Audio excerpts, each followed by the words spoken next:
Hello everyone, I am the Enforcer, and today we're back again with the Day 53 news of the past 24 hours of the war in Ukraine.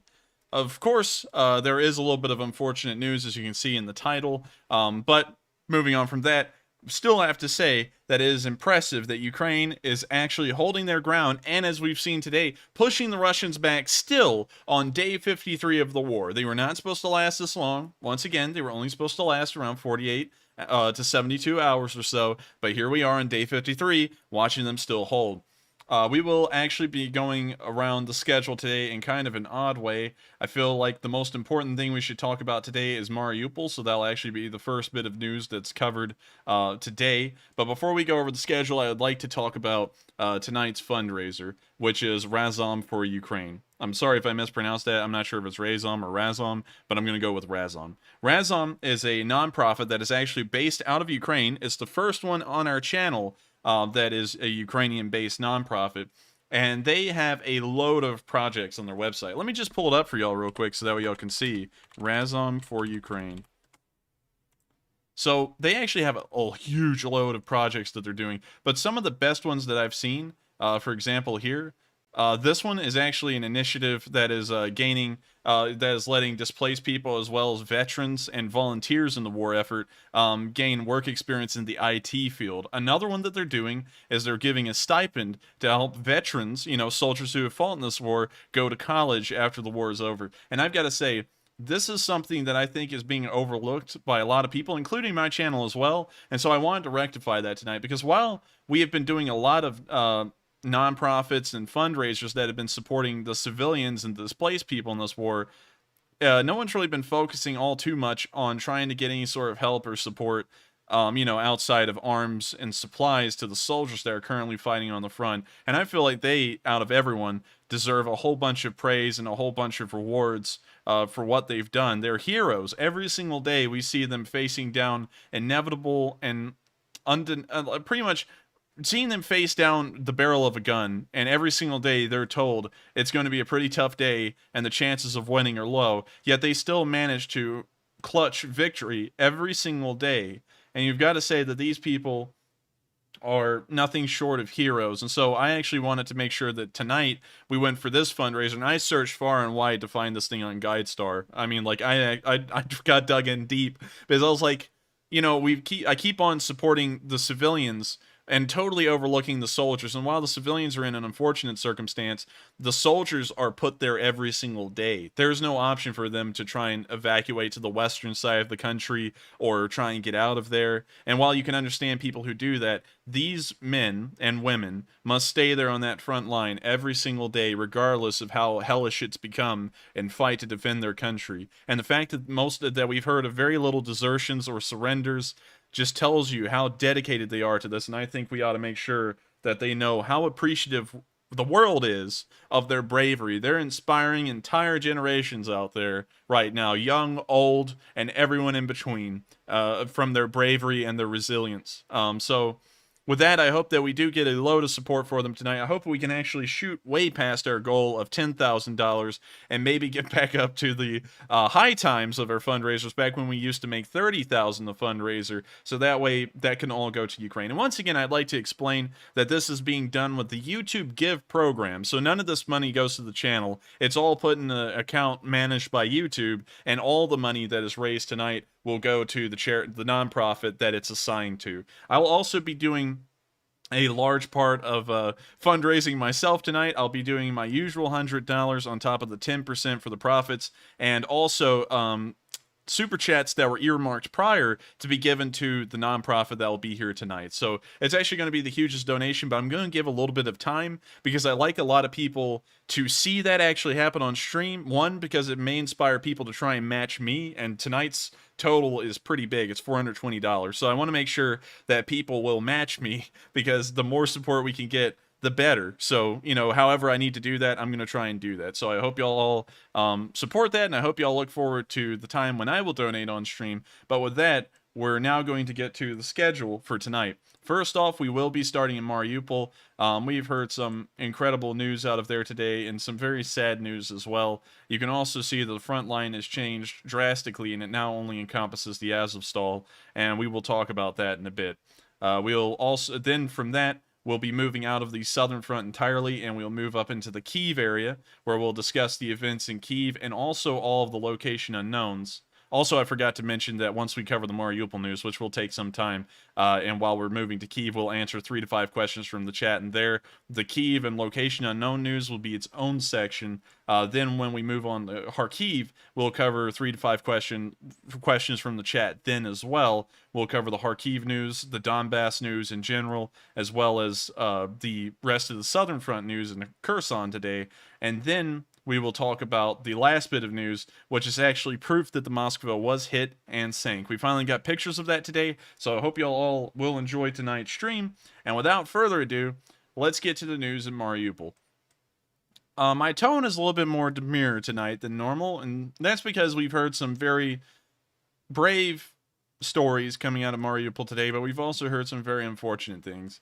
Today, we were able to confirm that the defenders that are left in Mariupol have now been pushed completely into the Azovstal metallurgical plant. They have lost the rest of the city. My front lines hadn't actually been showing this, but apparently it was a slow, grinding push that pushed the defenders back into the Azovstal. So, unfortunately, my map didn't accurately depict that because the news coming out of Mariupol is very vague most times because it's really hard to paint a picture. And also, there was a lot of pro-Russian maps showing this, but that wasn't really confirmed what they were saying until today when we actually did get news from the Ukrainian Defense Ministry that the defenders have been pushed entirely into the Azov, and it may be a matter of days until the city falls completely. Today, the Russians gave the defenders of Mariupol an ultimatum. They told the defenders that they could surrender and lay down their arms, and that they would be given quarter, which means that they would be taken prisoner, and pretty much everything would be all said and done. Forgiven, they would just go to a prisoner of war camp, and then they would sit out the rest of the war there. Or, if they did not surrender, the Russian forces would wipe them out and pretty much destroy them without giving them any quarter, which means that even if they do surrender, they will most likely be shot on sight. The deadline was given a little bit of time to be delivered and thought over by the defenders, and at the end of the deadline, the defenders did not respond, which meant that their answer was no. These soldiers here had the option to step out of this war and actually surrender. The Russians offered it to them. And usually, although we have very low regard for the Russians, when an offer like that is made, it's made in all seriousness. If they had surrendered at that ultimatum, nothing would have happened to any of them, and they would have all lived. But something inside of them told them not to. And, you can try and delve into what made the final decision a thing. Was it that they couldn't bear the fact of being dishonored to the point they'd have to surrender? Is it the fact that they believe more in the Ukrainian cause than anything else, even their own lives? They believe in the greater good, even over their own good? There's a lot of reasons why they could have made that decision. In fact, all of those reasons could be very good explanations of why why they refused to surrender.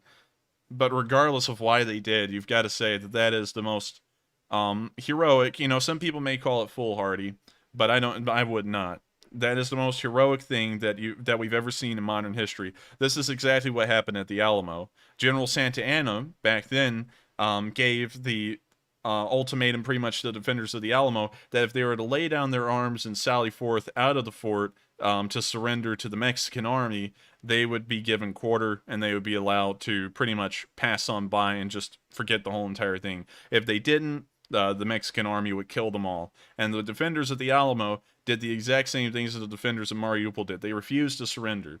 And I've just got to say, it's incredible to think that there are such brave and heroic people inside of this small little area right here. This one tiny area. If you pull it up on Google Maps, we will. The Azovstal metallurgical plant. Metallurgical plant. There we go. Let's see if we can get on maps and see that real quick. So we're going to go down here to the metallurgical plant. And right here, just in this small little area here, that looks like a whole bunch of industrial buildings, kind of worn down, looking very old.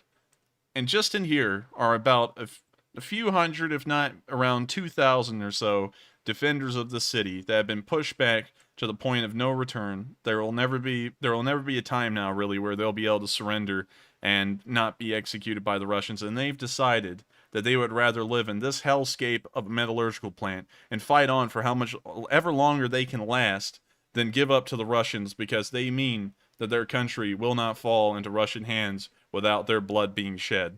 That is, I mean, like, I know I've been going over this for a bit and kind of monologuing about it, but I just want everyone to know that these people, and it's no opinion, this is a fact, these people have got to be the bravest people in the modern world that we've seen on Earth. Never have we seen such brave people in the 21st century until now. And I hope that for the rest of all time, this story is told like the Battle of Stalingrad, the Battle of the Alamo, where we talk about how brave and valiant these people are, and where you can see that people will put the greater good beyond their own and actually lay down their own lives in the defense of something that they believe in. So with that, we're now going to actually get to the news itself, where in the city of Mariupol today, we've seen, of course, more fighting in Mariupol. I'm not really sure if this occurred today. This may be on the outskirts of the Azovstal at this point. I'm not entirely sure, but here is the video.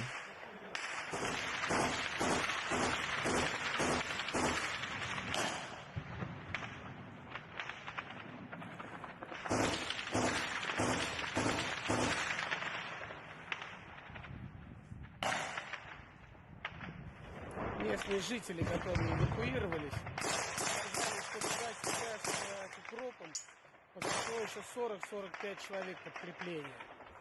Вот это подкрепление, которое подошло, вот они сейчас пытаются навязать нам.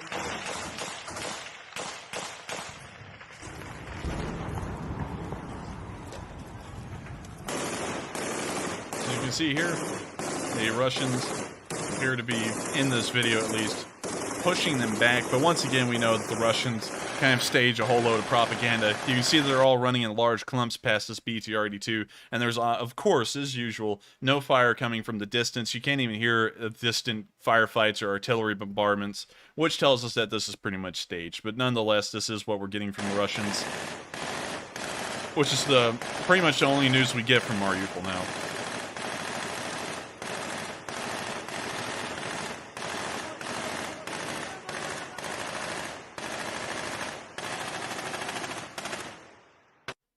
And so with that, that's the end of the video. We're now going to move on to the next bit of news in Mariupol, where we can see a report from Mariupol itself.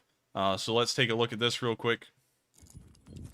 It's actually a lengthy video, but it's actually a reporter on the ground who speaks English, so we can actually understand what he's saying. I don't know if it's going to be quiet for y'all or not, but I hope that y'all can hear him because it is an interesting video, and I, of course, will be providing some commentary here and there.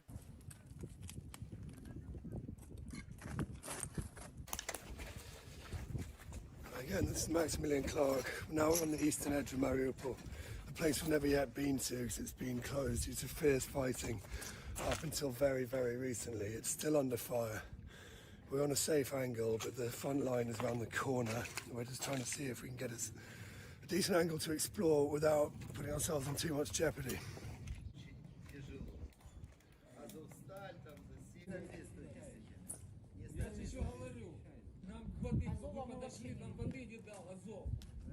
Азова вообще не видели. Если вот там вот стояли ВСУшники, вот там напротив, ребята стояли. Смотрите, прилетела сначала туда, а потом вот туда прилетела. Видите? Вот там даже людей никого не раскопали. Там погибла куча людей в подвале. Вон, видите, дом развален. Там погибла куча людей. Никто даже не попытался раскопать.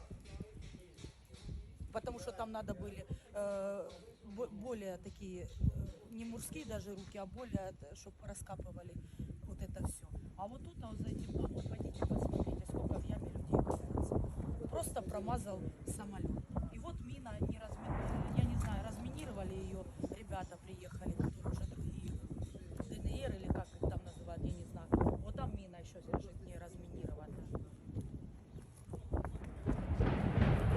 So as you can hear here, the artillery barrage in the distance. I'm not really sure if that is directly targeting the Azovstal. And I'm not really sure, I would like to say this before we move on to the rest of the news.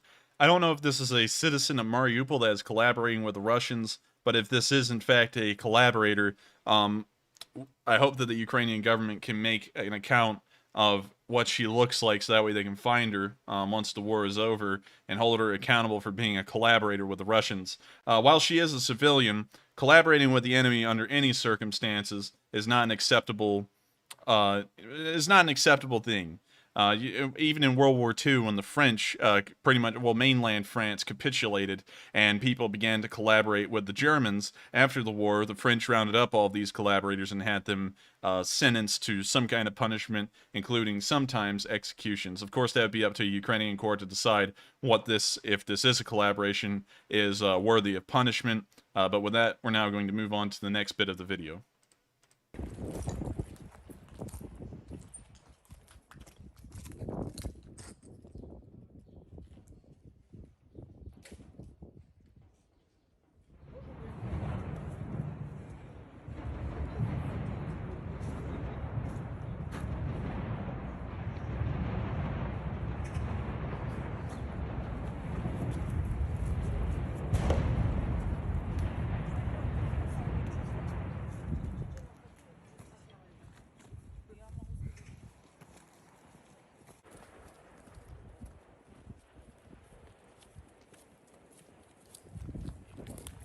As we can see here, here's a build. Now, for some reason, this is appearing to be Russian propaganda, but what's interesting to me is that they'll actually show this building here that has children clearly written on the side of it, yet it is still burned out and destroyed. That kind of says a lot about how little the Russians actually care about showing what they're actually doing to the citizenry, but nonetheless, I'm going to let the video continue.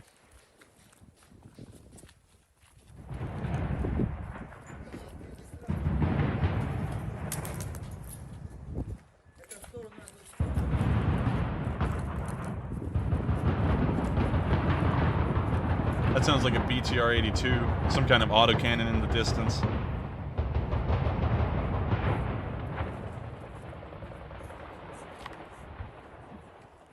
Вот это идет проспект Победы, да, площадь, левый берег. Параллельно идет еще Азовстальский, дальше идет море.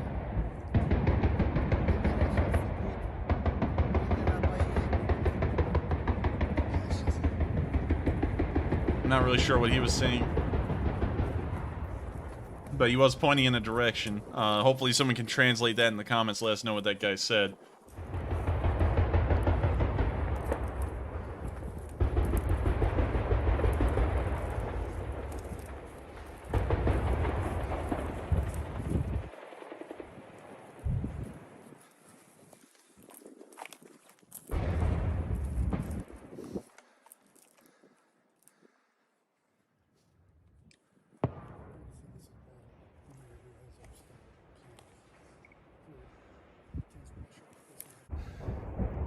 It's unbelievably intense fighting just meters away. It's by far the closest we've ever got to the front during times of active combat. It's the ground shaking, shells are flying, heavy automatic weapons, tanks. So, you know, once again, getting commentary from the fella. On the front line of Mariupol near the Azovstal plant. Now, while this guy is reporting with the Russians, I haven't actually seen him say anything just like pro-Russian yet, which is interesting, but I'm sure he'll actually break that little rule at the end of the video, probably. So I'm not going to make any bets on that yet.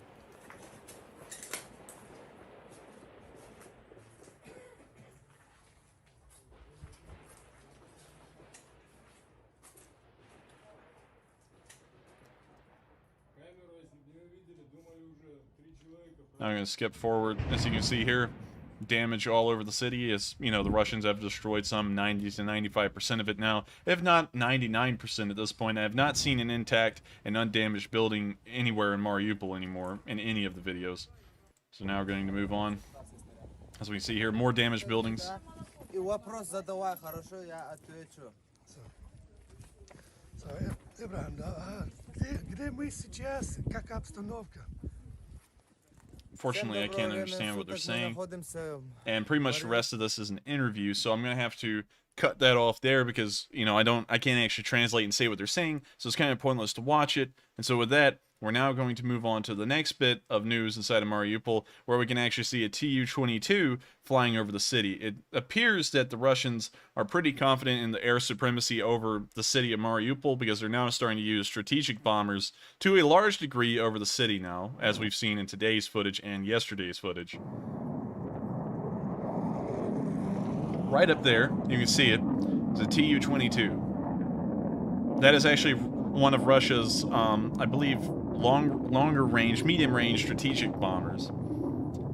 And they're starting to use them to carpet bomb places like the Azovstal inside of the city. So with that, that's the end of that video. And we're now going to move on to the next bit of location, well, actually Mariupol news, where we've seen the Russians begin to fire propaganda leaflets into Azovstal. Apparently, these were instructions on how to surrender, which was when the ultimatum was still in effect, telling the Ukrainian soldiers how to surrender, since they did have the option to at that point. But now they no longer have that option, and they're pretty much left to their fate at this point, since they did not surrender. I gotta say, when you actually say that out loud, that was a really heroic thing of them to do still. Взрыватели на этих агит снарядах настраиваются так, чтобы они сработали в воздухе над территорией, по которой наносится удар, ну, если можно так сказать. So apparently these shells will explode. Also, another thing is that we can actually see what appears to be the artillery spotter right there with the unit, I'm assuming, and it sounds like he's already getting the drone flying off to where it should be, if it even has that range, I don't know. But anyways, how those shells work, the red ones, is that they detonate at a certain altitude over the air, the spread of the artillery burst, and when they explode, they actually shoot out all these little propaganda leaflets, which the soldiers on the ground can then read, and they have some kind of written message on them. This is actually the leaflet right there. Вот в эту артиллерийскую установку 120-миллиметровую, которая называется «Гвоздика». Там очень много внутри, несколько тысяч вот таких листовок. So with that, the guy pretty much just talks about the article, and so we can actually still see the SPG over here, right beside them, and now we can see them firing these specially made shells that will disperse the propaganda leaflets all over the city.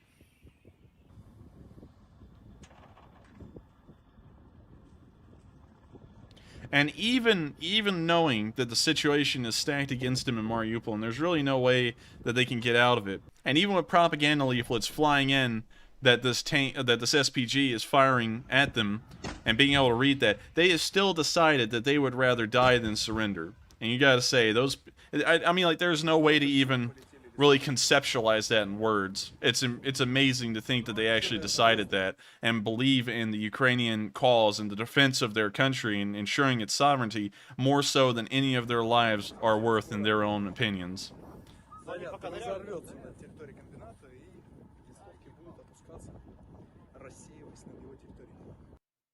So with that, we're now going to move on to the next bit of news inside of Mariupol, where we can actually see more Tu-22 footage spotted somewhere on the eastern side of Mariupol. So I'm going to let y'all see that video real quick. As we can see here, explosions are rocking this area, supposedly from the Tu-22. And we can see something on fire down there. Nonetheless, this was a Tu-22 attack. I'm not particularly sure how or why, but nonetheless, it is what it is. And now finally, we're going to get to the news that I've kind of been skirting around a little bit, which is the actual Azovstal itself and the defenders within it. First, we can actually see some footage from the Azovstal today. This is from the distance, looking into the Azovstal, where you can hear large firefights breaking out all over the place. You can hear them very faintly. Well, that you can actually hear kind of a little bit louder, but still, as you can see here, there's a pretty decent amount of firefights in the Azovstal, and it is the only place that the defenders are currently holding anymore, so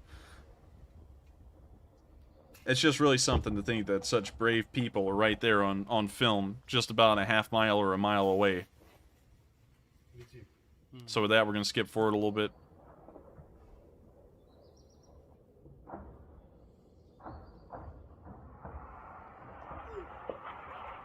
So here you can see incoming artillery strikes on the plant.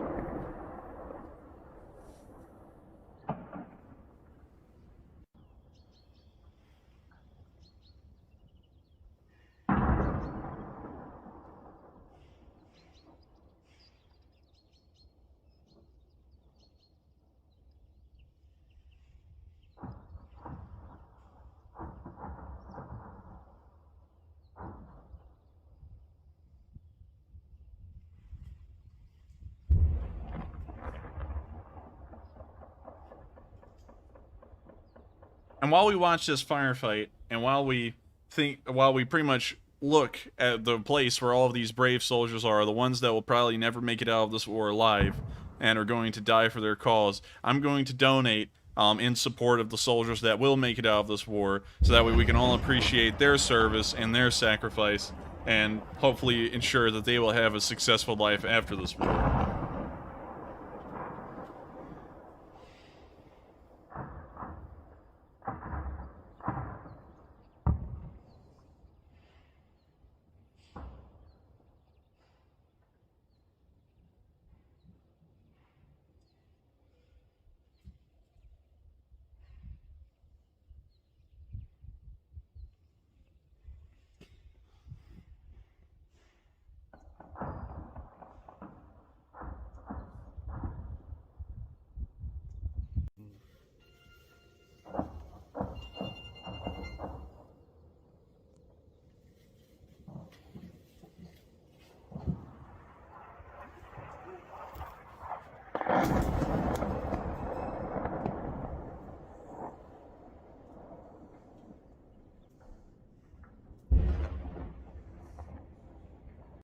And with that, that's the end of that video. I'm just wanting y'all to kind of get a perspective from this of what Azovstal is looking like every single minute of the day. That goes on for 24 hours a day there, every day that the siege is going on. And those defenders just deal with it. And, you know, I'm not going to go on too long beyond that. I just want y'all to kind of get a picture of what's actually happening there to them. And so with that, we're now going to move on to the next bit of news, where we can actually see a little girl who's been hiding in the basement of one of the buildings in the metallurgical plant. So here this is. I just want y'all to still think about all the civilians that the Russians are pretty much holding hostage or outright killing in some kind of ethnic cleansing, it seems, at this point. But nonetheless, here's the video. Как тебя зовут? Алиса. Что ты хочешь сказать? Хочу, чтобы меня букву сделали. А где ты сейчас находишься? Где? Знаете, Тебе здесь нравится? хочу домой к себе. А кому ты хочешь передать привет? Просто Свете.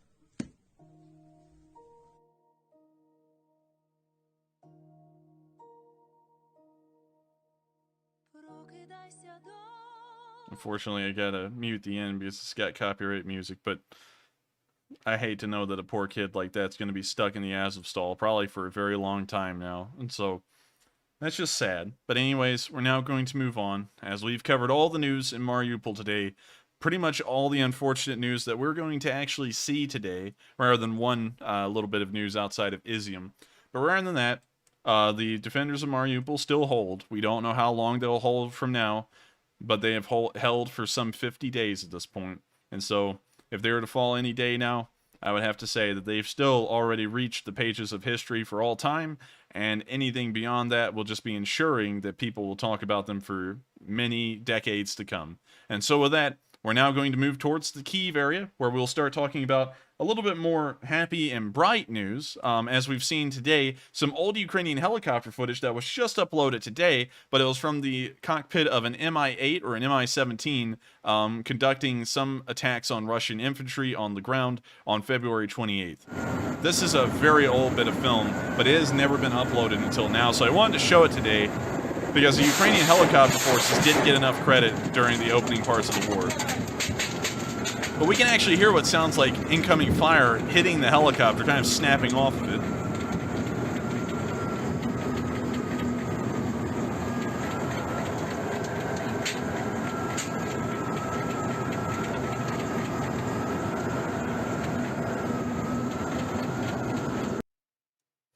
And so with that, we're now going to move on to the next bit of news in the Kyiv area. We haven't actually gotten any news out of Kyiv itself. We did get some yesterday with a missile attack in Bravery, but actually the news that we got today is outside of Kyiv in Novobasan, where we've seen the Russians mine a small bridge in the area with apparently 100 kilograms of TNT. So I'm going to let y'all see that real quick. Що там шукаєш, канібал? Щось клав туди чи що? Так, щось сховав.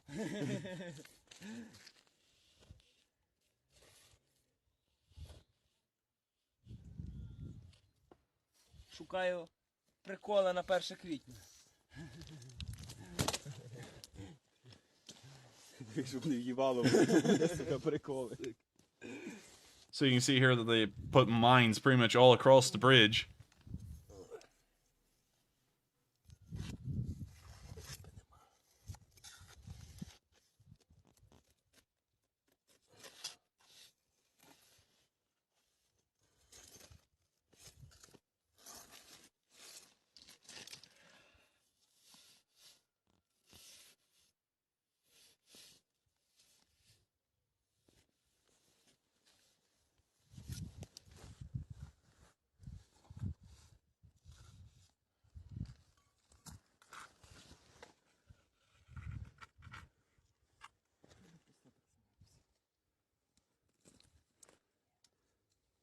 Now we can see that he's finally gotten the mine out of there. Це яка по счету?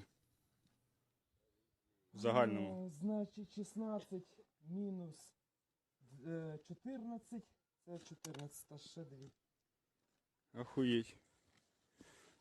Нова басань. Орки, короче, з'їбались. Полишали тут спалену техніку, звісно. І не спалену техніку, але забуксовану. Отако.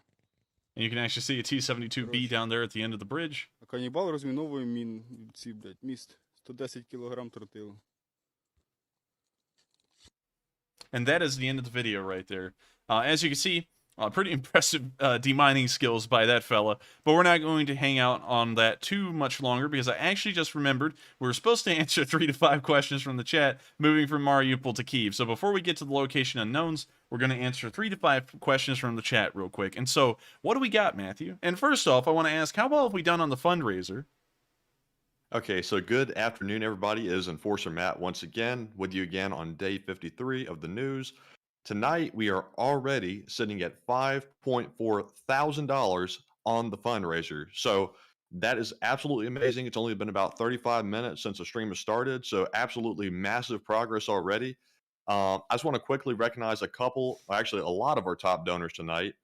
And hopefully I'm not missing anybody here, but up first, we have a $208 donation from Aaron Randolph, a $200 donation from Jim Bertoldo, and we have a couple of $100 donations here I want to recognize. We have one from Timothy Hardesty, Can Cat, Sean Collins, AZ, Ghouls, and then we have many $50 donations. We have one from William Allen, David S. Class, Orlos the Druid, Yagres 3N, Brocco Go Mexico, Texas Wonderkind, B. Baldy, John Rutkai, Top Edge Boxing, and Ole Wolansky.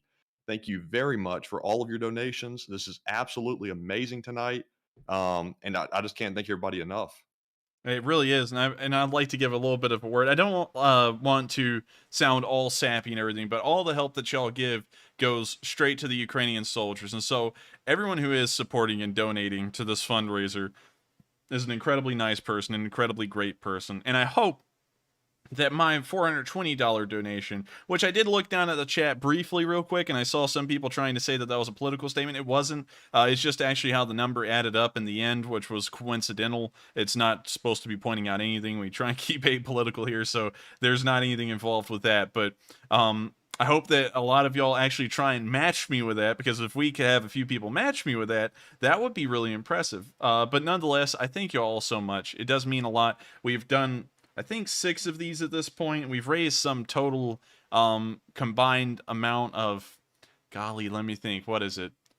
$100,000, I think, at this point for nonprofits and charities inside of Ukraine.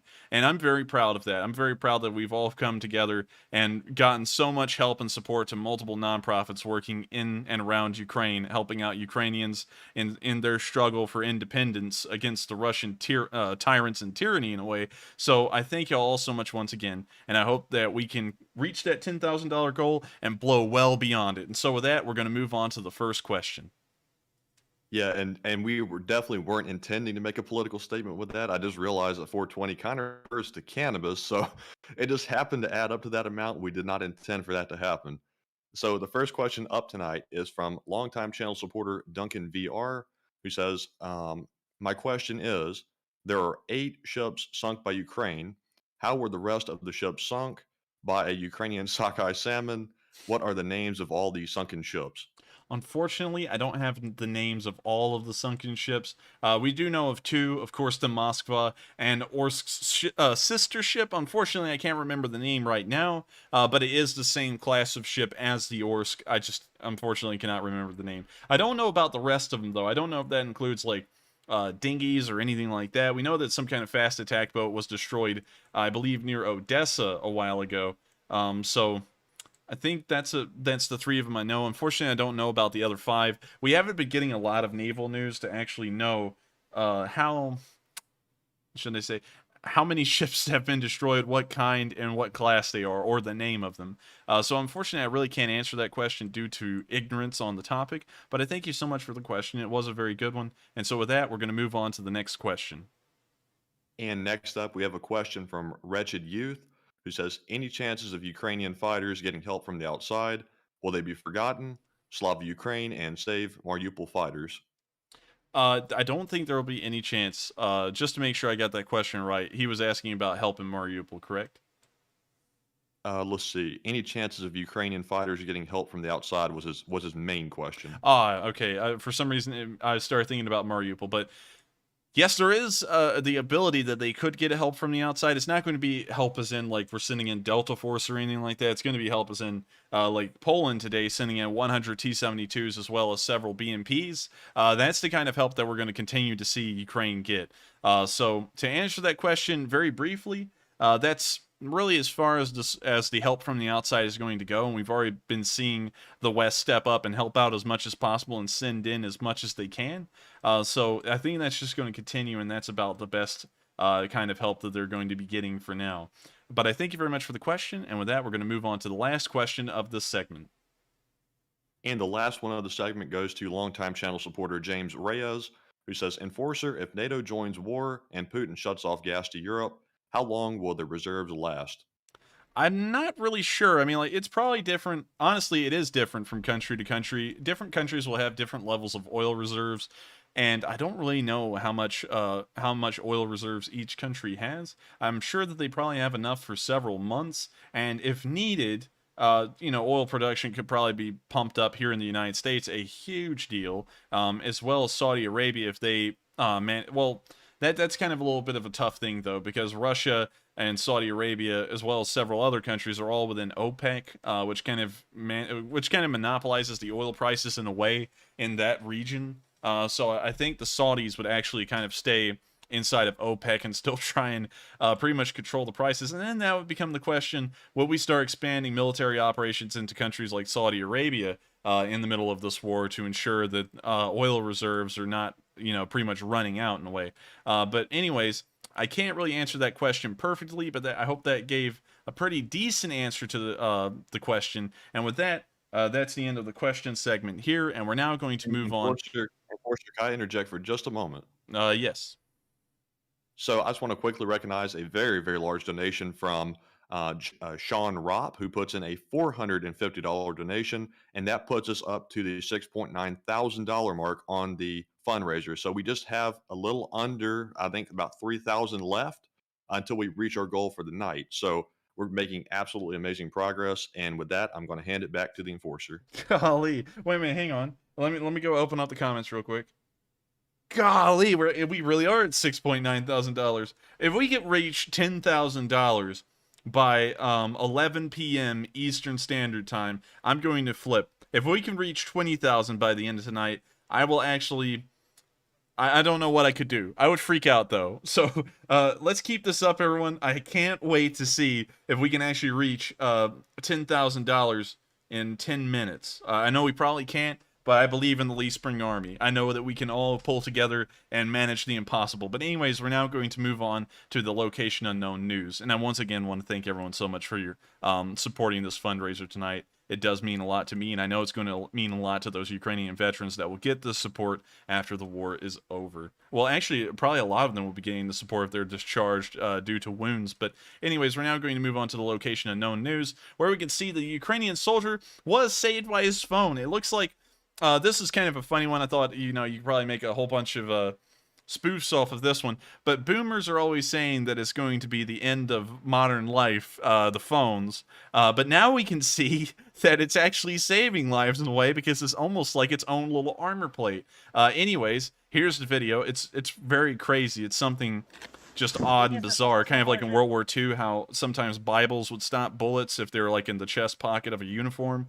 But anyways, hope no one took that joke offensively, because I was just thinking, you know, some people might take it offensively. It's not meant that way. But anyways, here's the video. Це телефон за 20 тисяч. І жетонники мені видали. Ось ось жетончик, їбать. Через ксіву, And look at that. перельоти такі. Oh my lord, that man was saved by an iPhone. Now, you know, iPhone shattered, like the case on an iPhone, well, actually like the cover on an iPhone, shatters like glass when it hits the ground, but somehow it can also stop a bullet. That's crazy to me. And that man is lucky. Плюс. Оп. То це одних. Все. Я прекращаю.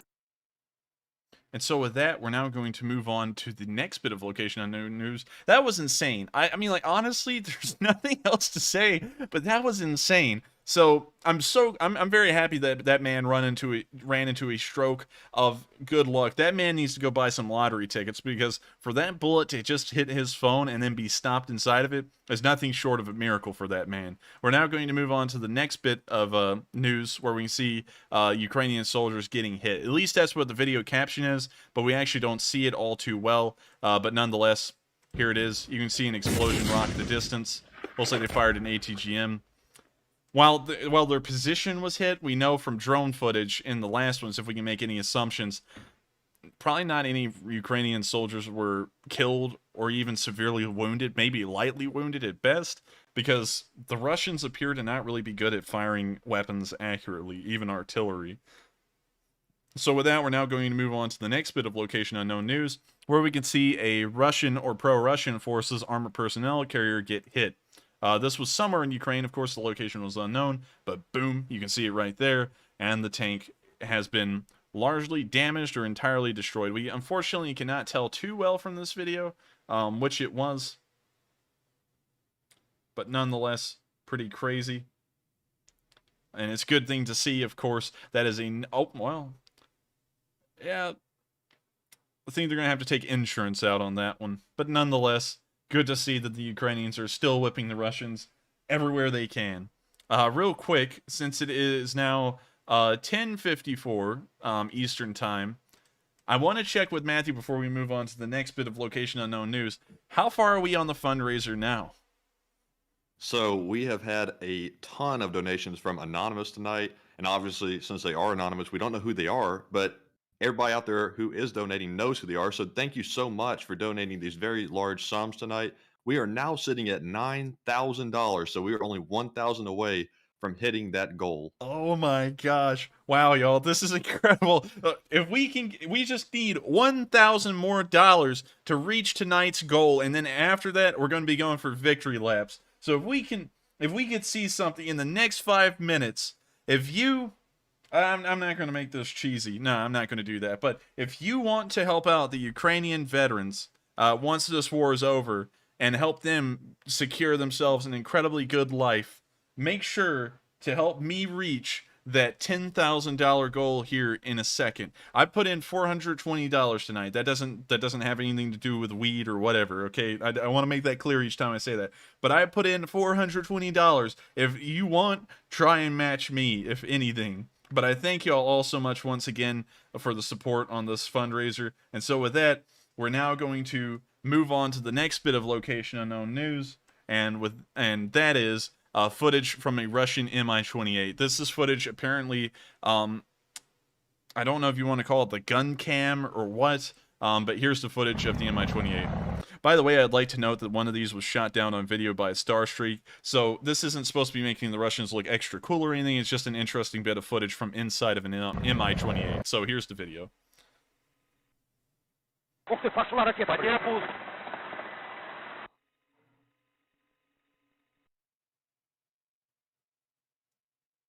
So you can see them firing the rockets into the distance. You can see them do the usual high angle of attack to try and get as much range on the rockets as possible, but that also widens out their spread, so the area that they'll be landing in is much larger, which could start to include civilian targets, you know, pretty much, and they'll start killing civilians indiscriminately as usual.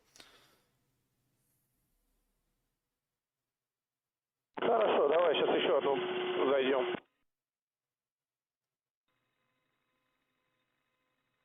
Блин, 2.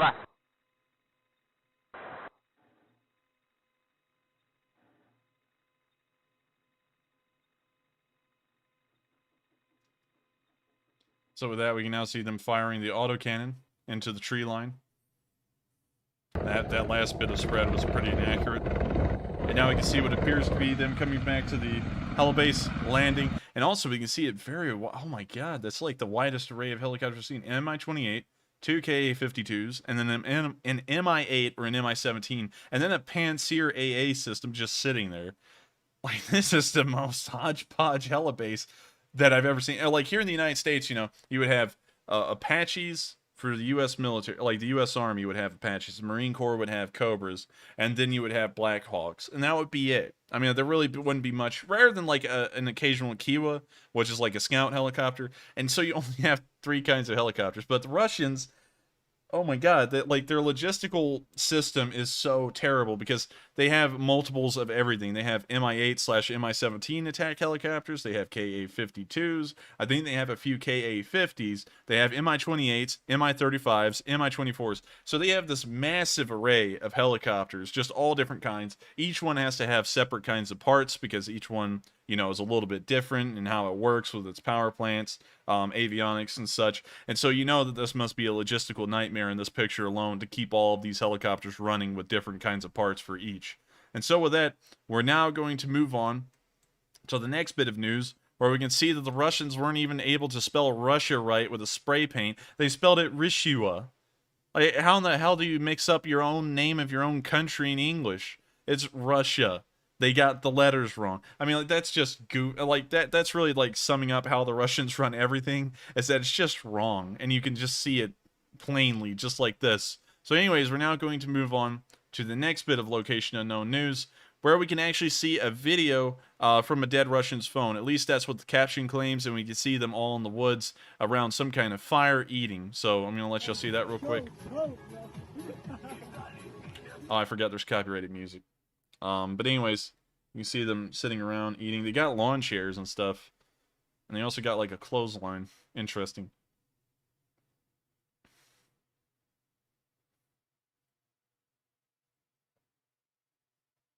So that's kind of like a glimpse into the daily life of a Russian soldier, at least these before they no longer had daily lives, but nonetheless, it is an interesting bit of a snippet and a dive into what the Russian situation kind of looks like in a way. They're actually eating in this video, which I'm kind of shocked because logistically, it seems like it'd be very hard for them to get stable supplies of food. And we know that they were looting stores, so I don't know if this is like looted food. We do see some non-military issue items here, so I don't know if they stole this stuff.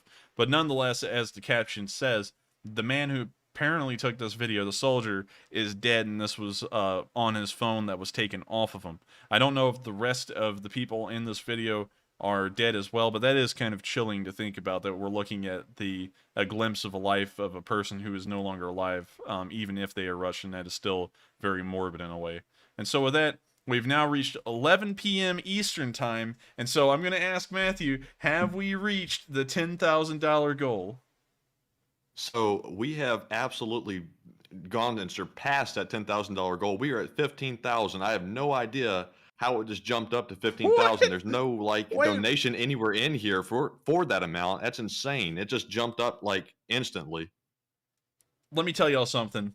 This is the Leaf Spring Army right here. This is what we're capable of. We just went over the goal by $5,000 just in a split second. As I turned off my chat and I said, it's probably going to reach 10,000 in like 3 minutes tops, because that was like, that was how long it was until 11 p.m. Eastern time, and now we've gotten back on here, and we've got $15,000. Y'all don't that's I love this. I thank y'all so much. Y'all are great, and this is I'm so happy that we're able to get this kind of help out to the people who deserve it, the soldiers. And I hope, I wish that we could make a list. It would be impossible to, you know. This is kind of like a live stream thing, but if we could make a list of all the people on this channel, their usernames at least for their YouTube accounts, and give them over to the nonprofits or maybe to a Ukrainian organization, so that way soldiers who do get this support at the end of the war can know all of y'all people and all of us and what we did. And because I think that what y'all are doing is something huge, and I gotta say, it's incredible. I thank you so much, and it's something And impressive. real quick, Enforcer, I do want to call out a couple of our donations that put us over that amount.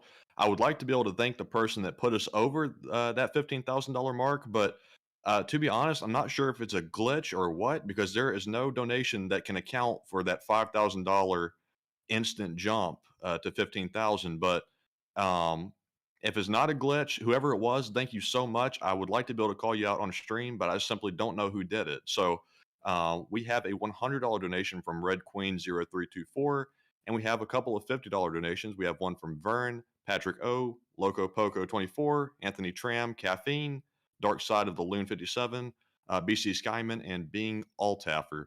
So thank you so much to all of you, and the donations are actually still open. So if anybody wants to put some into the fundraiser still, please feel free to do so. Every amount is helping those in Ukraine.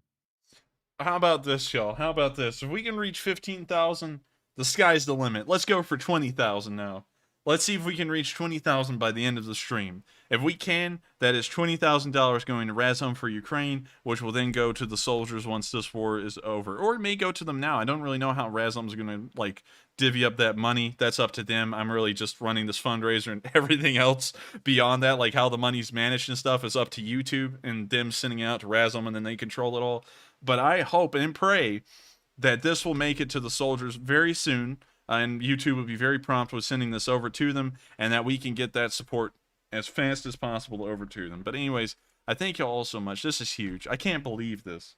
This is mind-blowing. I don't know how we went from 7,000 to 15,000 in just a matter of like 10 minutes. It's impressive, and I have to thank you all again. Y'all are amazing people, and I love that the Leaf Spring Army comes together and does such an amazing thing every single time we do a fundraiser. And so with that, we're now going to move on to the next bit of news, where we can see an entire football/soccer team enlist in the Ukrainian army today, apparently. It was almost the entirety of them. Команда Прикарпаття майже в повному складі стала до лав Збройних сил України. 14 футболістів і тренери клубу першої ліги склали присягу на вірність українському народові. Це абсолютно безпрецедентний випадок від початку війни, коли футбольна команда одностайно приймає рішення про мобілізацію. Була якась така, не то, що боязнь служити, а боязнь того, щоб не мішати тут. Бо тут професіонали своєї справи, вони добре знають, чим займатися. Знаєте, як взяти професійну команду з району футболіста? Ну, він буде тільки мішати, таке саме взяти футболіста в армію, який нічого не вміє. І саме це чуть-чуть стримало, щоб не бути лишнім, щоб не бути обузою, щоб ми тут не мішали. Але коли нам пояснили, воєнком прийшов, пояснив, що нас будуть готувати поступово все, що нам дадуть всі ази, як робити, як тримати зброю, як воювати, як захищати Україну. І ми прийняли таке рішення і вступили. So this man said that once he heard the recruiter come through and pretty much explain that they'll be defending the country, the entire soccer team / football team, depending on which part of the country, the world you're from, signed up to defend. Now, real quick, Matthew, I just saw in the chat. Also, I'd like to recognize, of course, more supporters before we continue the video.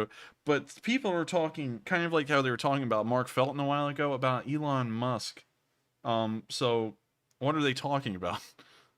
So there's no evidence of Elon Musk being in the chat. Obviously, that would be profound if he was there. Some people were saying that the $5,000 jump might have been YouTube matching in some way, or possibly a donation from maybe, like, I don't know, YouTube in general. But yes, we did get a couple of very large donations if you want me to recognize those real quick. Yeah, I would love to hear them. So we have a $500 donation from J318, and a $100 donation from Conrad K65. And thank you both. Hopefully, I'm not missing anybody else either. But we just can't thank everybody enough. We're sitting at $16,000 right now, so that's $6,000 above goal. So that's absolutely tremendous. I do have to agree, and I think J13. That's the first part of his name, right? Yes, J318. I got to thank you so much, J318, for the $500 donation. You even went beyond matching me. You actually added $80 to it, and I've got to thank all of y'all so much for your huge donations and your support to Ukraine, because ever since this channel has been able to do this, we've run a, Sunday fundraiser every single week. Of course, the channel has to support itself, so we have to, of course, take in super chats and stuff. But still, the main goal of this channel right now is to report on the news in Ukraine and also to raise support. And I've got to say, we accomplish that every single Sunday, us and the viewers as well. And I've got to thank y'all all so much for being in it for the long run and coming in here and still giving as much support as possible. It makes me incredibly grateful, and I know that the Ukrainians are grateful if they know that this is happening. So I thank you once again, and with that, we're now going to actually continue this video. So sorry for the long interruption, but we're going to go back to the video. Що ви вже знаєте про військову справу? Ну, познайомили нас з автоматом, навчили розбирати, чистити, стріляти. Так що все поступово, заходимо, караулу, як нести службу, бути на чеку завжди. Я дуже вдячний нашій футбольній команді, професійній футбольній команді Прикарпаття, з тренерським штабом, з всіма ігроками, гравцями, які зараз прийняли присягу. Це важливий такий момент в історії українського футболу. Це приклад всьому світу, що українська футбольна спільнота разом з нашою армією, разом з нашими Збройними силами. І дуже важливо, щоб ця сила, це об'єднання всієї нашої країни привела обов'язково до впевненої перемоги нашої країни над рашизмом. Якщо виникне колись там ідея військової збірної України, то я думаю, кістяк уже є. Ну так, я впевнений, що це вже така, мабуть, майбутня після перемоги команда ЗСУ, яка буде зібрана з всіх хлопців, які зараз боронять нашу країну. І, мабуть, ця команда буде сама популярна в наших болівальників. And so with that, we can see that man has high goals. Not only does he want the football team to go to the front and fight, but afterwards he actually wants a football team made up. And when I say football, I mean soccer. For everyone who doesn't know that football is soccer and soccer is football, it's a weird thing. But anyways, he's actually wanting a military team after the war, which is a pretty high hope. I think they'll probably look into doing that afterwards. And it is, of course, historical for pretty much an entire sports team to sign up into the military. A lot of y'all who may be older, the older people in the audience, may remember the whole Pat Tillman thing, where the NFL superstar Pat Tillman went and got in the U.S. Army, and then he died from friendly fire in overseas. So, that was a more unfortunate story of sports superstars joining the military. But I think these guys are going to be set up for success, especially since they're in the Ukrainian military. And so with that, we're now going to move on to the next bit of Location Unknown news, where we've seen that the Ukrainians have captured today a BMP-3 and a BTR.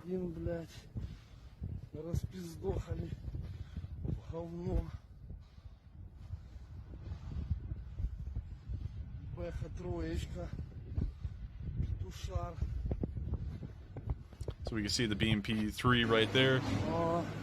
We can see a BTR right here. This looks like a BTR-82 as well. Rare catcher for the Ukrainians for sure.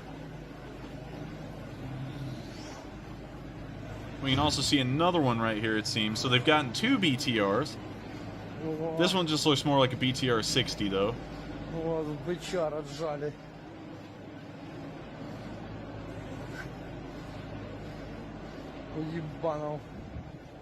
Таким, сука, и надо.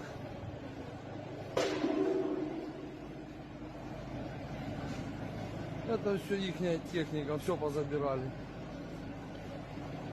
But once again, more equipment captured that the Ukrainians are going to use against the Russians And so that is, of course, good news. They are getting armor replenishments, not just from the West, but from the Russians as well. And so I would like to thank the Russians who did abandon their tanks and graciously handed them over to the farmers and the soldiers of Ukraine, because they will make sure to use them against that particular crew probably very soon. And so with that, we're now going to move on to the next bit of news, where we've actually seen that some companies are making Ukrainian toys. As you can see here, they've made a plush Bayraktar, if I can pronounce that correctly, which is pretty cool. Maybe I'll try and get one of those very soon because I think it's neat. And then we can also see that they've made some plush javelins as well as Antonov 225s. I'm sure that the Antonov 225s were around before the war, but it is cool to see the Bayraktars and the javelins as well. Very interesting to see, and I do have to say that if I had kids, I'd make sure to get these for them because they're pretty neat.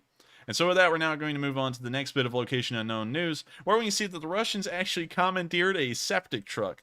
Don't know why they did it, but you can see here that apparently they are trying to move around Russian soldiers in liquid form and then try and solidify them once they get to the field. I think that's a new kind of way of transporting troops, but we do know that the average Russian soldier is mostly made up of fecal material, and so I'm sure that they're experimenting on new ways to mobilize soldiers and move them to the front as fast as possible.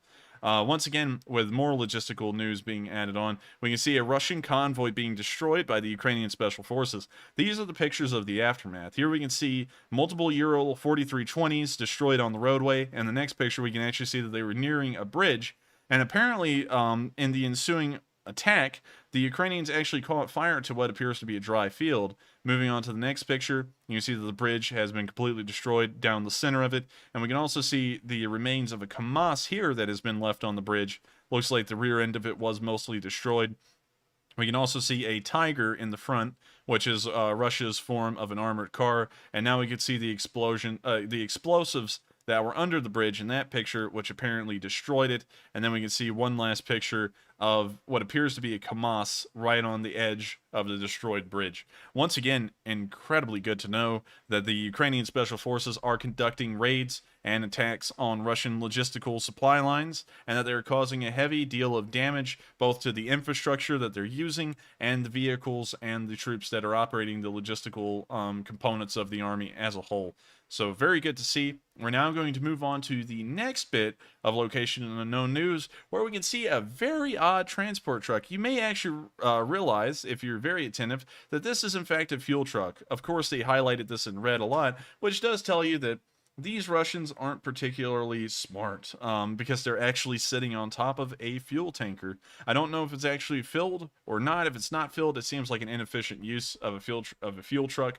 But if it is, then these guys are in the danger zone for sure, because if that thing gets hit, it is going to go up like a candle, and these guys are just going to burn like embers in the wind. And with that, we're now going to move on to the last three bits of location unknown news from today, where we can see some captured Russian trucks. Unfortunately, I have to mute them because they have, copyrighted music in them, but we can see a Ural 4320 entirely intact. It looks like it wasn't even damaged, and a KAMAZ as well, which has a very damaged cab, it seems. Don't know how it got that damaged. And we can also see that it has a busted tire, but nonetheless, I think a little bit of engine work on that, as well as some body work in a body shop, will have that thing back up and running in no time, and the Ukrainians will be using it to supply their own troops with the arms and supplies that they need as well, and probably a lot of Western gear, since it's being sent in such large amounts from around the world. And so with that, we're going to move on to the second to last bit of location unknown news, where we can see another captured fuel tanker. This one is in pretty decent condition. It is a different fuel tanker than the last one, but as you can see here, it is a fuel tanker. These are actually a little bit more rare. The Ukrainians claim that they've only destroyed about 67 of these particular trucks, and so it is neat to see that the Ukrainians actually captured one intact. So with that, we're now going to move on to the last bit of location unknown news, where we can see a captured T-72B3. I wish I could play the music that is in this video because I actually like it. Maybe I don't want to risk it. Just pull up the map. The description is in the link is in the description below. You can click on it, and you can actually click on this video yourself and unmute it and listen to the music. I actually liked it, but anyways, here's the video muted. As you can see, the Ukrainians are inspecting their brand new find, and it is a T-72B3 entirely intact. It doesn't look like it's taking any damage whatsoever, and it appears to have been abandoned by the crew.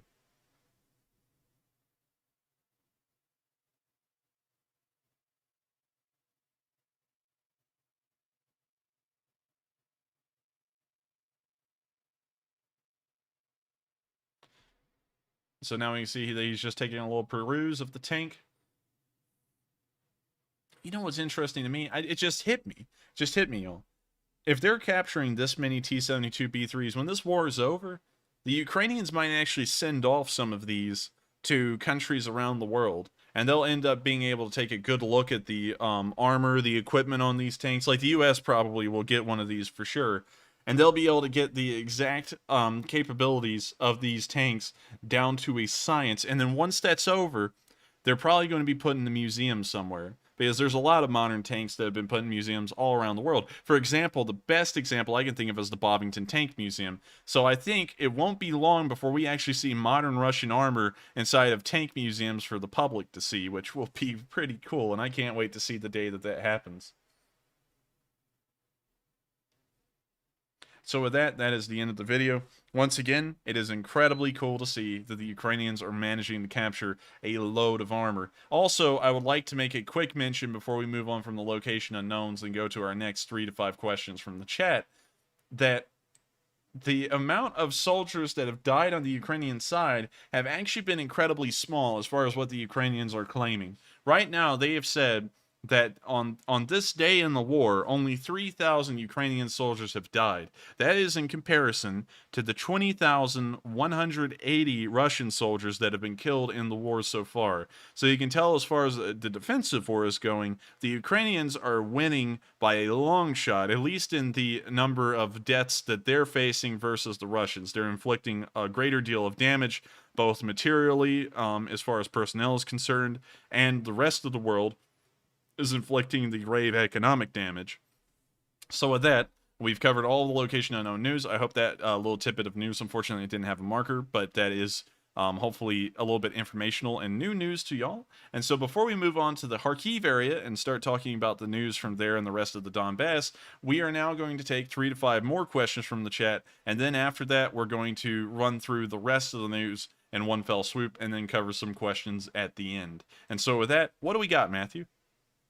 So just real quick, we are currently sitting at the top end of 17,000 on our total donations. So making still good progress here. I want to recognize a couple of our largest donors tonight.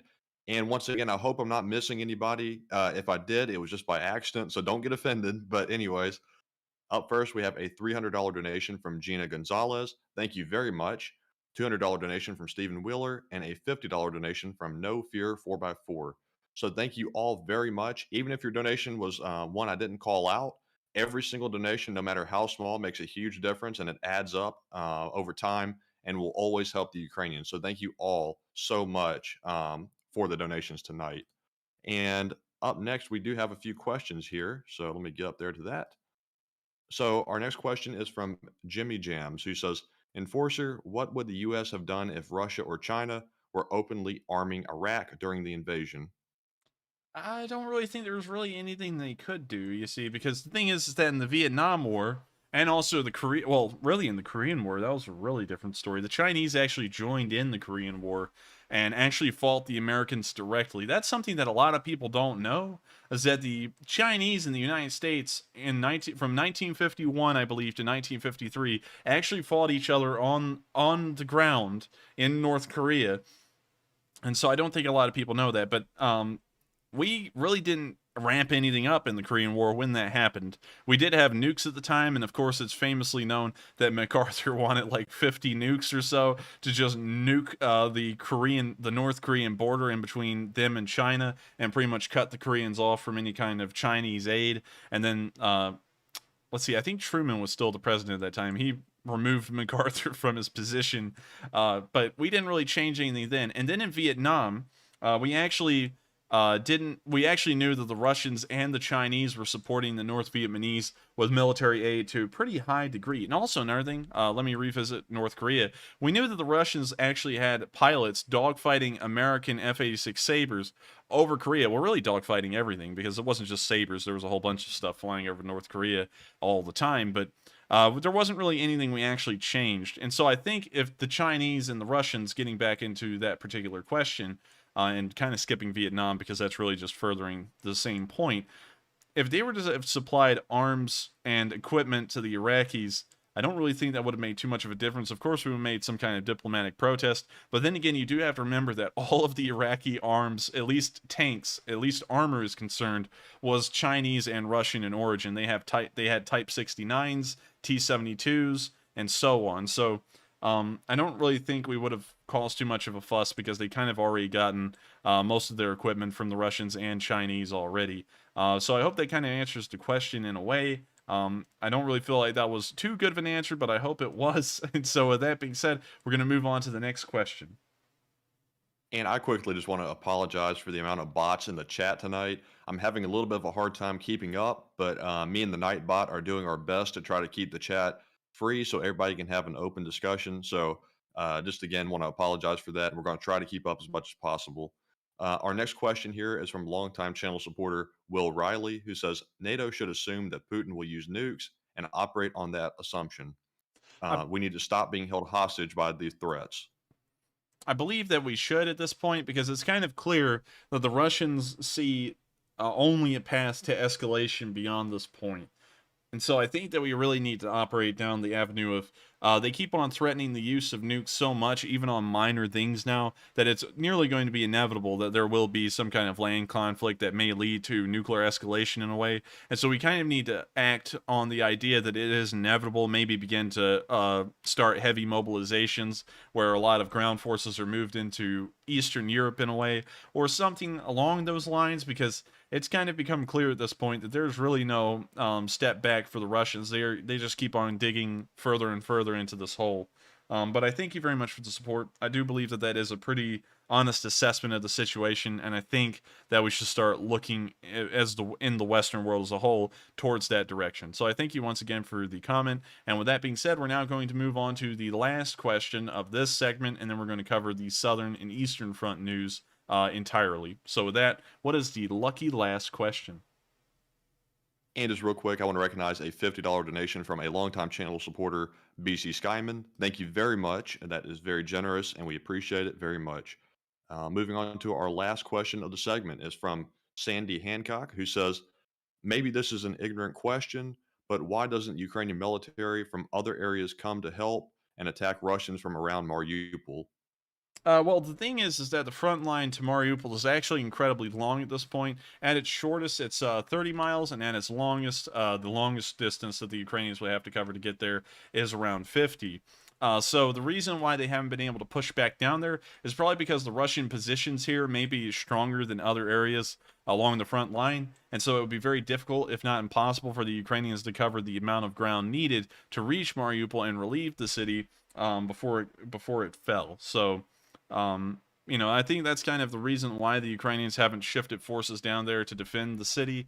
I hate that they really can't. You know, it's a terrible thing to think about, that the defenders of Mariupol are kind of in an Alamo situation where there is no help on the way, and they're kind of down there on their own, and they have to deal with it.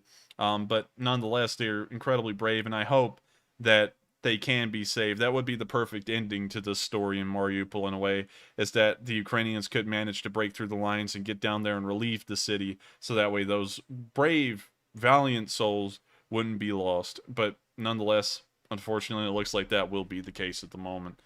So I hope that does answer the question in a way. I thank you all so much for the questions, and also the support in the fundraiser tonight. Also, I would like to make note, because there's this thing here with me working on this every single day. I pretty much lose track of time rather than how many days have gone by since the beginning of the war.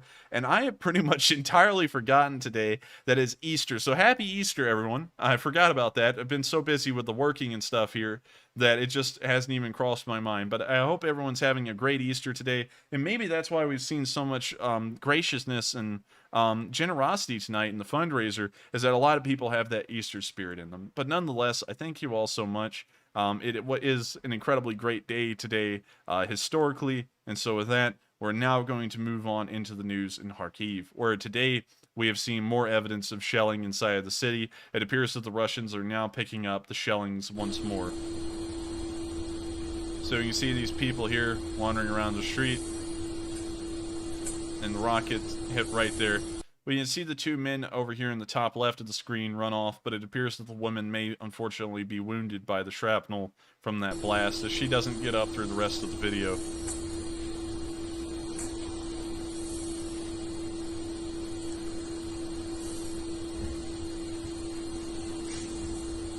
Now she gets up. Well, actually, wait a minute, hang on. Hang on. Oh, wait a minute. I didn't watch the rest of it past 15 seconds. I was like, oh my god, this is terrible. And then I put it on here. I didn't know that she got up. So, correction, everyone. She actually appears to be fine for the most part. So, it wasn't an unfortunate story. It's actually a happy story because it was just a close shave for her. I'm glad that no one actually got seriously wounded in this video, unlike what I was thinking when I put it on here. So, sorry, everyone. Wasn't able to watch it all too much because I was very busy today with college finals, and so you know, I'm trying to like put this thing together in the middle of finals and stuff. But anyways, we're now going to move on to the next bit of news where we've seen medics heroically working on under artillery fire. We can hear fire rocking the city all around them as they continue to work to try and save as many lives as possible. I'm going to let y'all see this video.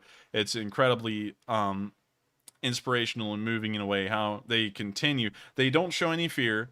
They're completely calm and collected in front of both the person who's wounded and in the face of the artillery bombardment. So here's the video.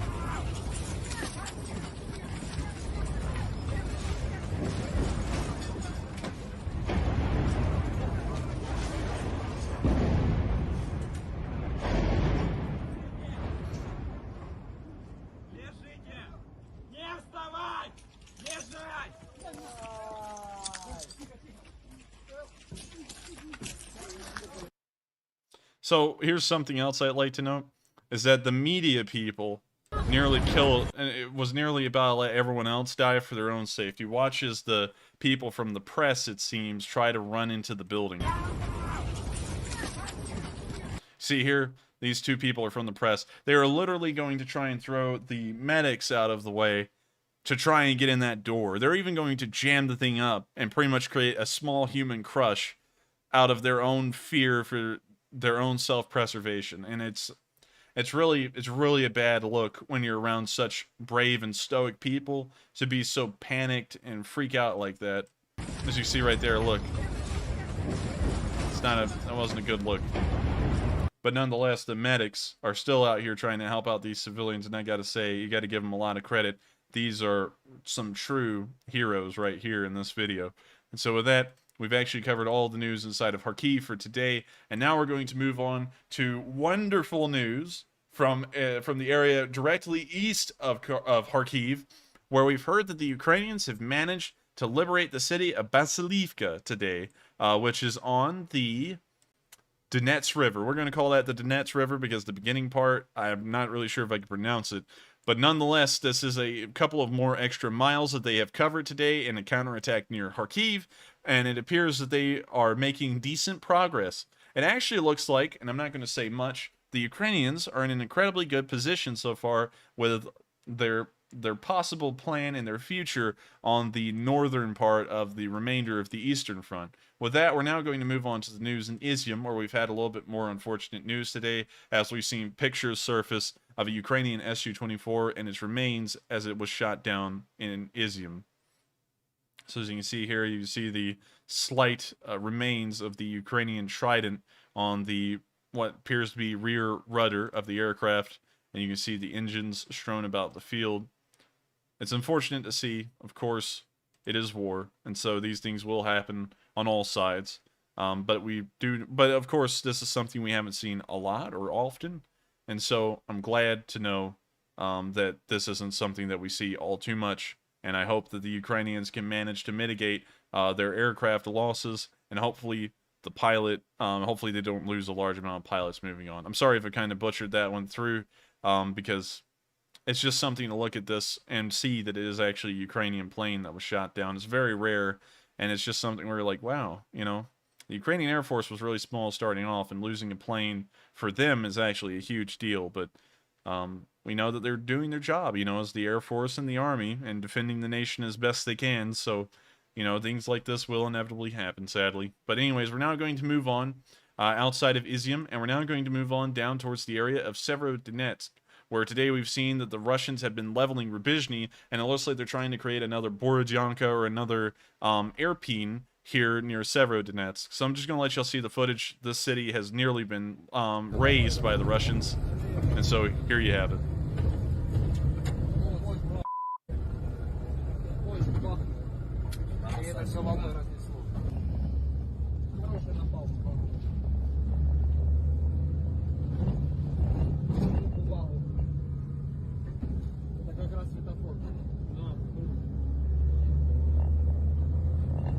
Здесь направо? Да. А там, наверное, давай едь по прямой. Прямо едь. Через кольцо. Там уже, наверное, нет дороги. Базя. Да там же ж люди были.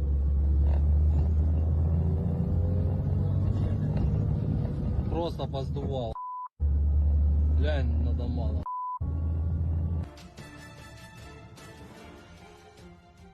So that's the end of the video. As you can see, the damage was huge, and it appears that the damage continues around the Severodonetsk area, as it has now become the new Kyiv in a way, and the new Kharkiv as well. As we can see, the large oil silo has been hit in Lysychansk, and the fire has raged from yesterday on into today. The site is apocalyptic as the smoke billows into the air and pretty much blocks out the sun in this one area. And this is what I would imagine hell to look like. This looks a lot also like the pictures from the Gulf War when the Iraqis started to burn all the Kuwaiti oil wells all in one spot, and that also looked like a hellscape. But hopefully the Ukrainians can manage to quell the blaze. Of course, putting out oil fires is incredibly difficult, as we've seen throughout most of this war. They generally just have to let them burn out. So hope it doesn't last too much longer. And then we can see that the damage is starting to rack up in the area around Severodonetsk, which is suggesting that it is becoming the next major battleground here in Ukraine.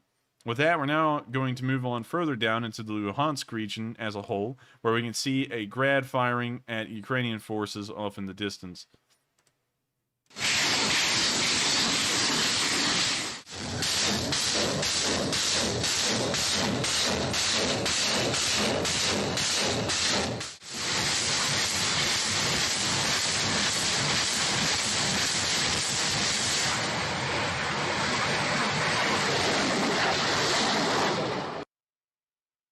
And so that's the end of this video. It's really a self-explanatory one. We've seen a lot of grads over the course of this war. So we're now going to move on to this Stugna attack that happened near Popasna. I gotta say, the Stugna attacks have become a common sight daily, but it's something that I do welcome because it shows that the Ukrainians are inflicting massive damage on the armor of the Russian forces. As you can see, this video is actually incredibly short. You can see the Stugna missile flying in on this side of the screen, and it hit the tank dead on, and the tank already started to brew up immediately afterwards. So that was, of course, a direct hit, and the Russian tank was destroyed entirely, which is something good to see. Very happy to see it once more. And with that, we're now going to move on further down the front to the Donetsk region, the Donetsk Oblast, where we can see the Ukrainians have managed to capture another T-72B3 today. Apparently, according to the caption, which I think is kind of a joke, they say the crew was asleep, and beyond that, there's really not a lot of information to add to this tank in particular. Apparently, it was near Krasnohorivka, which is where it is on the map. It's right near the village. So it's good to see that they've managed to capture another T-72B3. And with this in mind, I think the Ukrainians are starting to build up a very sizable force of modern Russian armor as compared to the older stuff that they had in their inventory, like T-64s and T-72Bs, as well as As, I believe. But we're now going to move on from that to the next bit of news in the Donetsk Oblast, where we've seen the BMP captured that was from the Donetsk Republic. This is a totally different BMP-3 than the one we saw at the Location Unknowns, which I'm happy to see. Unfortunately, I have to mute it because there's copyrighted music being played. And if you ever manage to find these videos, you get on the markers on this map and listen to them, it's always that same song. It's the one that goes, and then, it has like the little dubstep thing to it. I don't know why they use that song so much in these videos. But nonetheless, it is good to see that they've captured another BMP-3. The Russians only have a couple of hundred BMP-3s. It's one of the rarest armored personnel carriers they have, and I believe it's one of the few that can truly be defined as an infantry fighting vehicle. So this is a sizable loss to the Donetsk People's Republic, considering that they probably have only a few of these.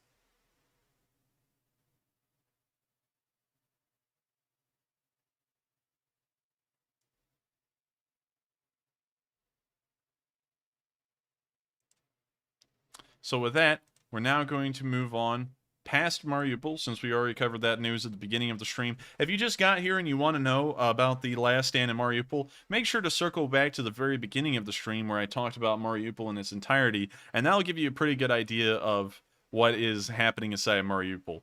So with that, we're now going to move on past Mariupol to Kherson, where today we've seen the Ukrainians have destroyed several Russian vehicles on the outskirts of Kherson. First off, we can see, as usual, a Russian Tiger. We know that the Ukrainians have destroyed about 1,200 of these things, and it looks like the Russians keep on coming with them.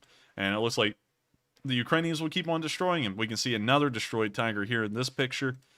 In the next one, it appears that we can see the both of them. The one in this picture appears to be up there, and then the one in the first picture is right here in the center of the screen. Moving on from that, we can now see a whole other Tiger that is somewhere else, probably nearby in a field. And then finally, this appears to have been a BMP-3, which was totally destroyed. The upper part of the hull just lifted off and flew into the air, and the Russians were exposed to the wonderful Ukrainian air. And I'm sure that sunflowers will be growing around the bottom of that tank incredibly soon.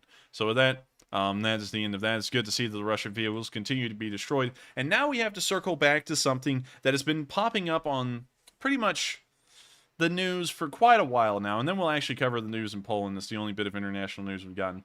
But the Moskva was hit by some missiles, and it sank. But some people, there's a lot of deniers out there. There's a lot of haters that want to, sit there and talk bad things about Ukraine. There's a lot of Moscow mics out there, in a way, who want to sit there and say, oh, it really didn't sink. It's being towed back for repairs. They abandoned the ship because a small fire broke out. But that's not the case. We can see in these pictures here that this is, in fact, the Moskva in this picture, and it is sinking.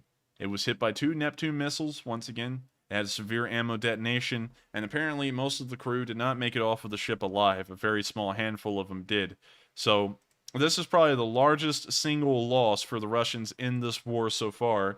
And here we can see a bit of an infographic, which is actually really interesting. They show another picture of the Moskva that was taken at sea, along with the one we just saw a second ago, and they actually line up the aesthetic qualities in this picture to the actual Moskva itself that we know of before the Neptunes hit it. So this is, in fact, confirmed to be the Moskva here in this picture. We can already see what looks like a 10 to 15 degree list to, I believe, the starboard side, which does show that it is probably in the process of sinking, and it looks like fires have been raging all throughout the vessel from bow to stern. So I think that it's probably been ravaged by fire, and that it will, well, it has already. We know that it has already keeled over and sank to the bottom of the sea.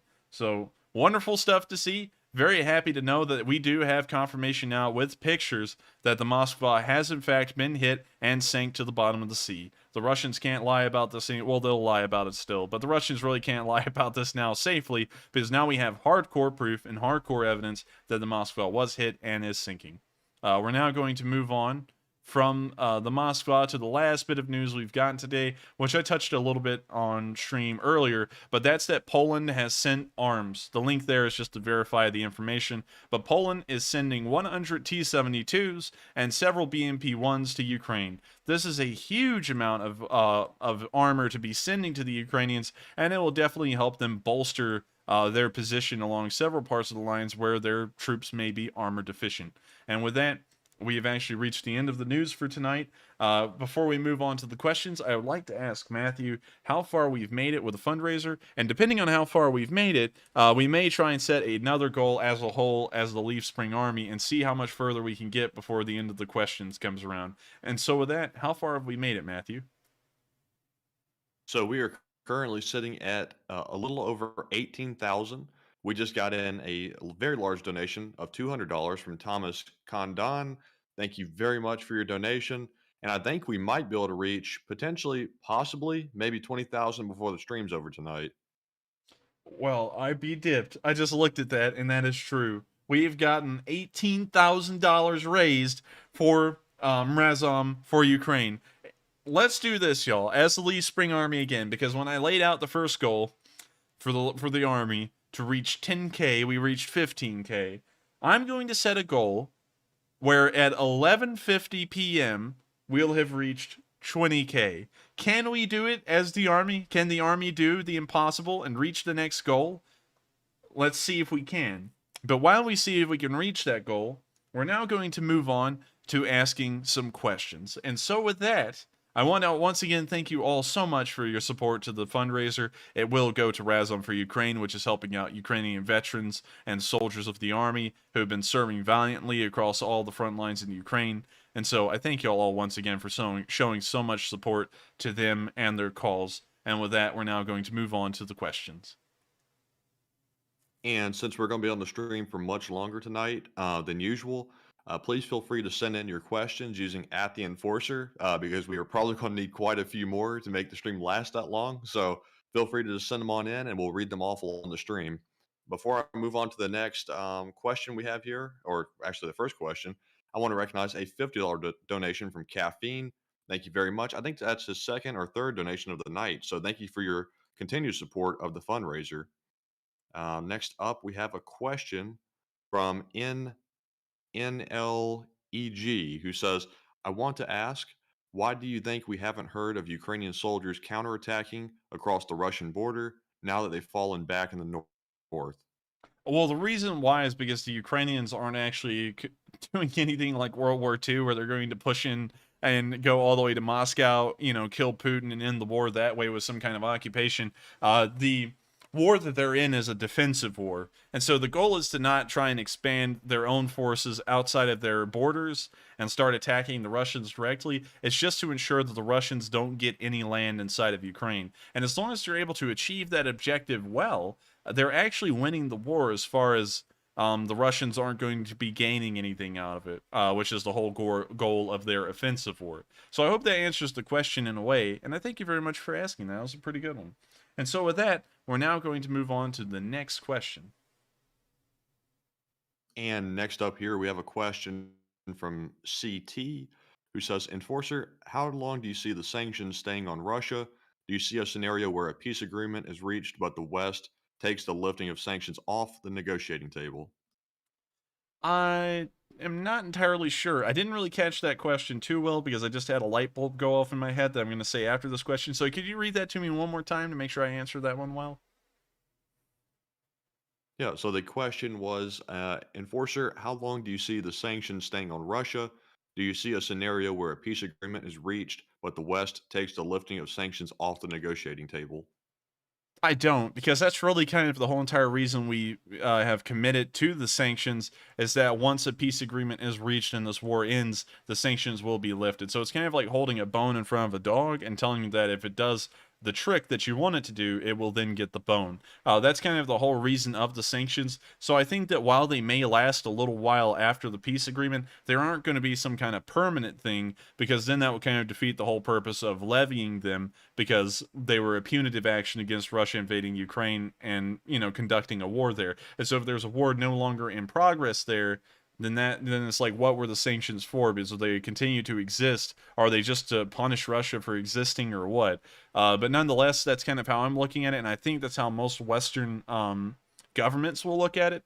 But I thank you very much for the question, and with that, it's time to get on to the light bulb that just went off in my head. We have 6.1 thousand people watching the stream right now, and I know that several hundred of y'all are in the Lee Spring Army for sure. What I was thinking is everyone's talking about Elon Musk a whole lot and saying that he would be, if he was here, he would do this and that and that. And I was thinking, what if all of y'all, because I don't have a Twitter account sadly, but what if all of y'all went over to his Twitter account right now and started bombarding it with, get on the Enforcer stream and help us to support Ukraine by donating to Razom. Now I know that sounds insane, but one thing that I've learned through my life is that the worst thing someone could do is tell you no. So the worst thing we could do is try, and then he doesn't pay attention to it or something. But what if we actually did that and he listened and he came over here and threw in $50,000 or something? That's something I'm thinking about. So if y'all are really dedicated to this thing and y'all want to see this become the hugest fundraiser we've ever done on this channel for Ukraine, let's all run over to Twitter. Well, I can't. I don't have a Twitter account. But let's all run over there to his Twitter and harass him to get on here and try and add in some extra support to Ukraine. Let's see if we can do that. But while we wait for that to happen, hopefully we'll see a sign sooner than later that Elon has arrived, if he does. But while we wait, we're going to move on to more questions. And so with that, what is the next question, Matthew? Okay, and just real quick, I want to mention that we are at the $19,000 mark on the donations. I believe Bounds Cruz, who donated $50, put us over that mark. So way to go, guys. We're doing absolutely amazing on the donations. Also, Anonymous is coming in clutch tonight, putting in some very big donations here. I wish I could recognize you, but obviously you want to stay anonymous. So I totally understand that, but thank you so much for your generosity. Wait a And minute. let's Wait a see minute. I here. just got another idea. Thank everyone once again for your support. But everyone was saying that Elon, I was looking at the comments, everyone was saying that Elon only donates in Dogecoin. But I know someone who does donate in dollars. Okay, now this guy, I don't know if he could come over here and do this because I think he only does it for videos on his channel, you know, to make him. But I don't care. I mean, like, we could still ask him, and he's a pretty nice guy as far as I know. But maybe we could all run over to Mr. Beast and see if he could come on here and help us out. I don't know. I mean, like, I'm really just shooting in the dark, and maybe something will hit the target. But let's go shoot for Elon Musk and see if he'll come over here. And if he can't, let's all go harass Mr. Beast as well and see if he'll come over here, because those are the people who are like the hugest donators and philanthropists in a way.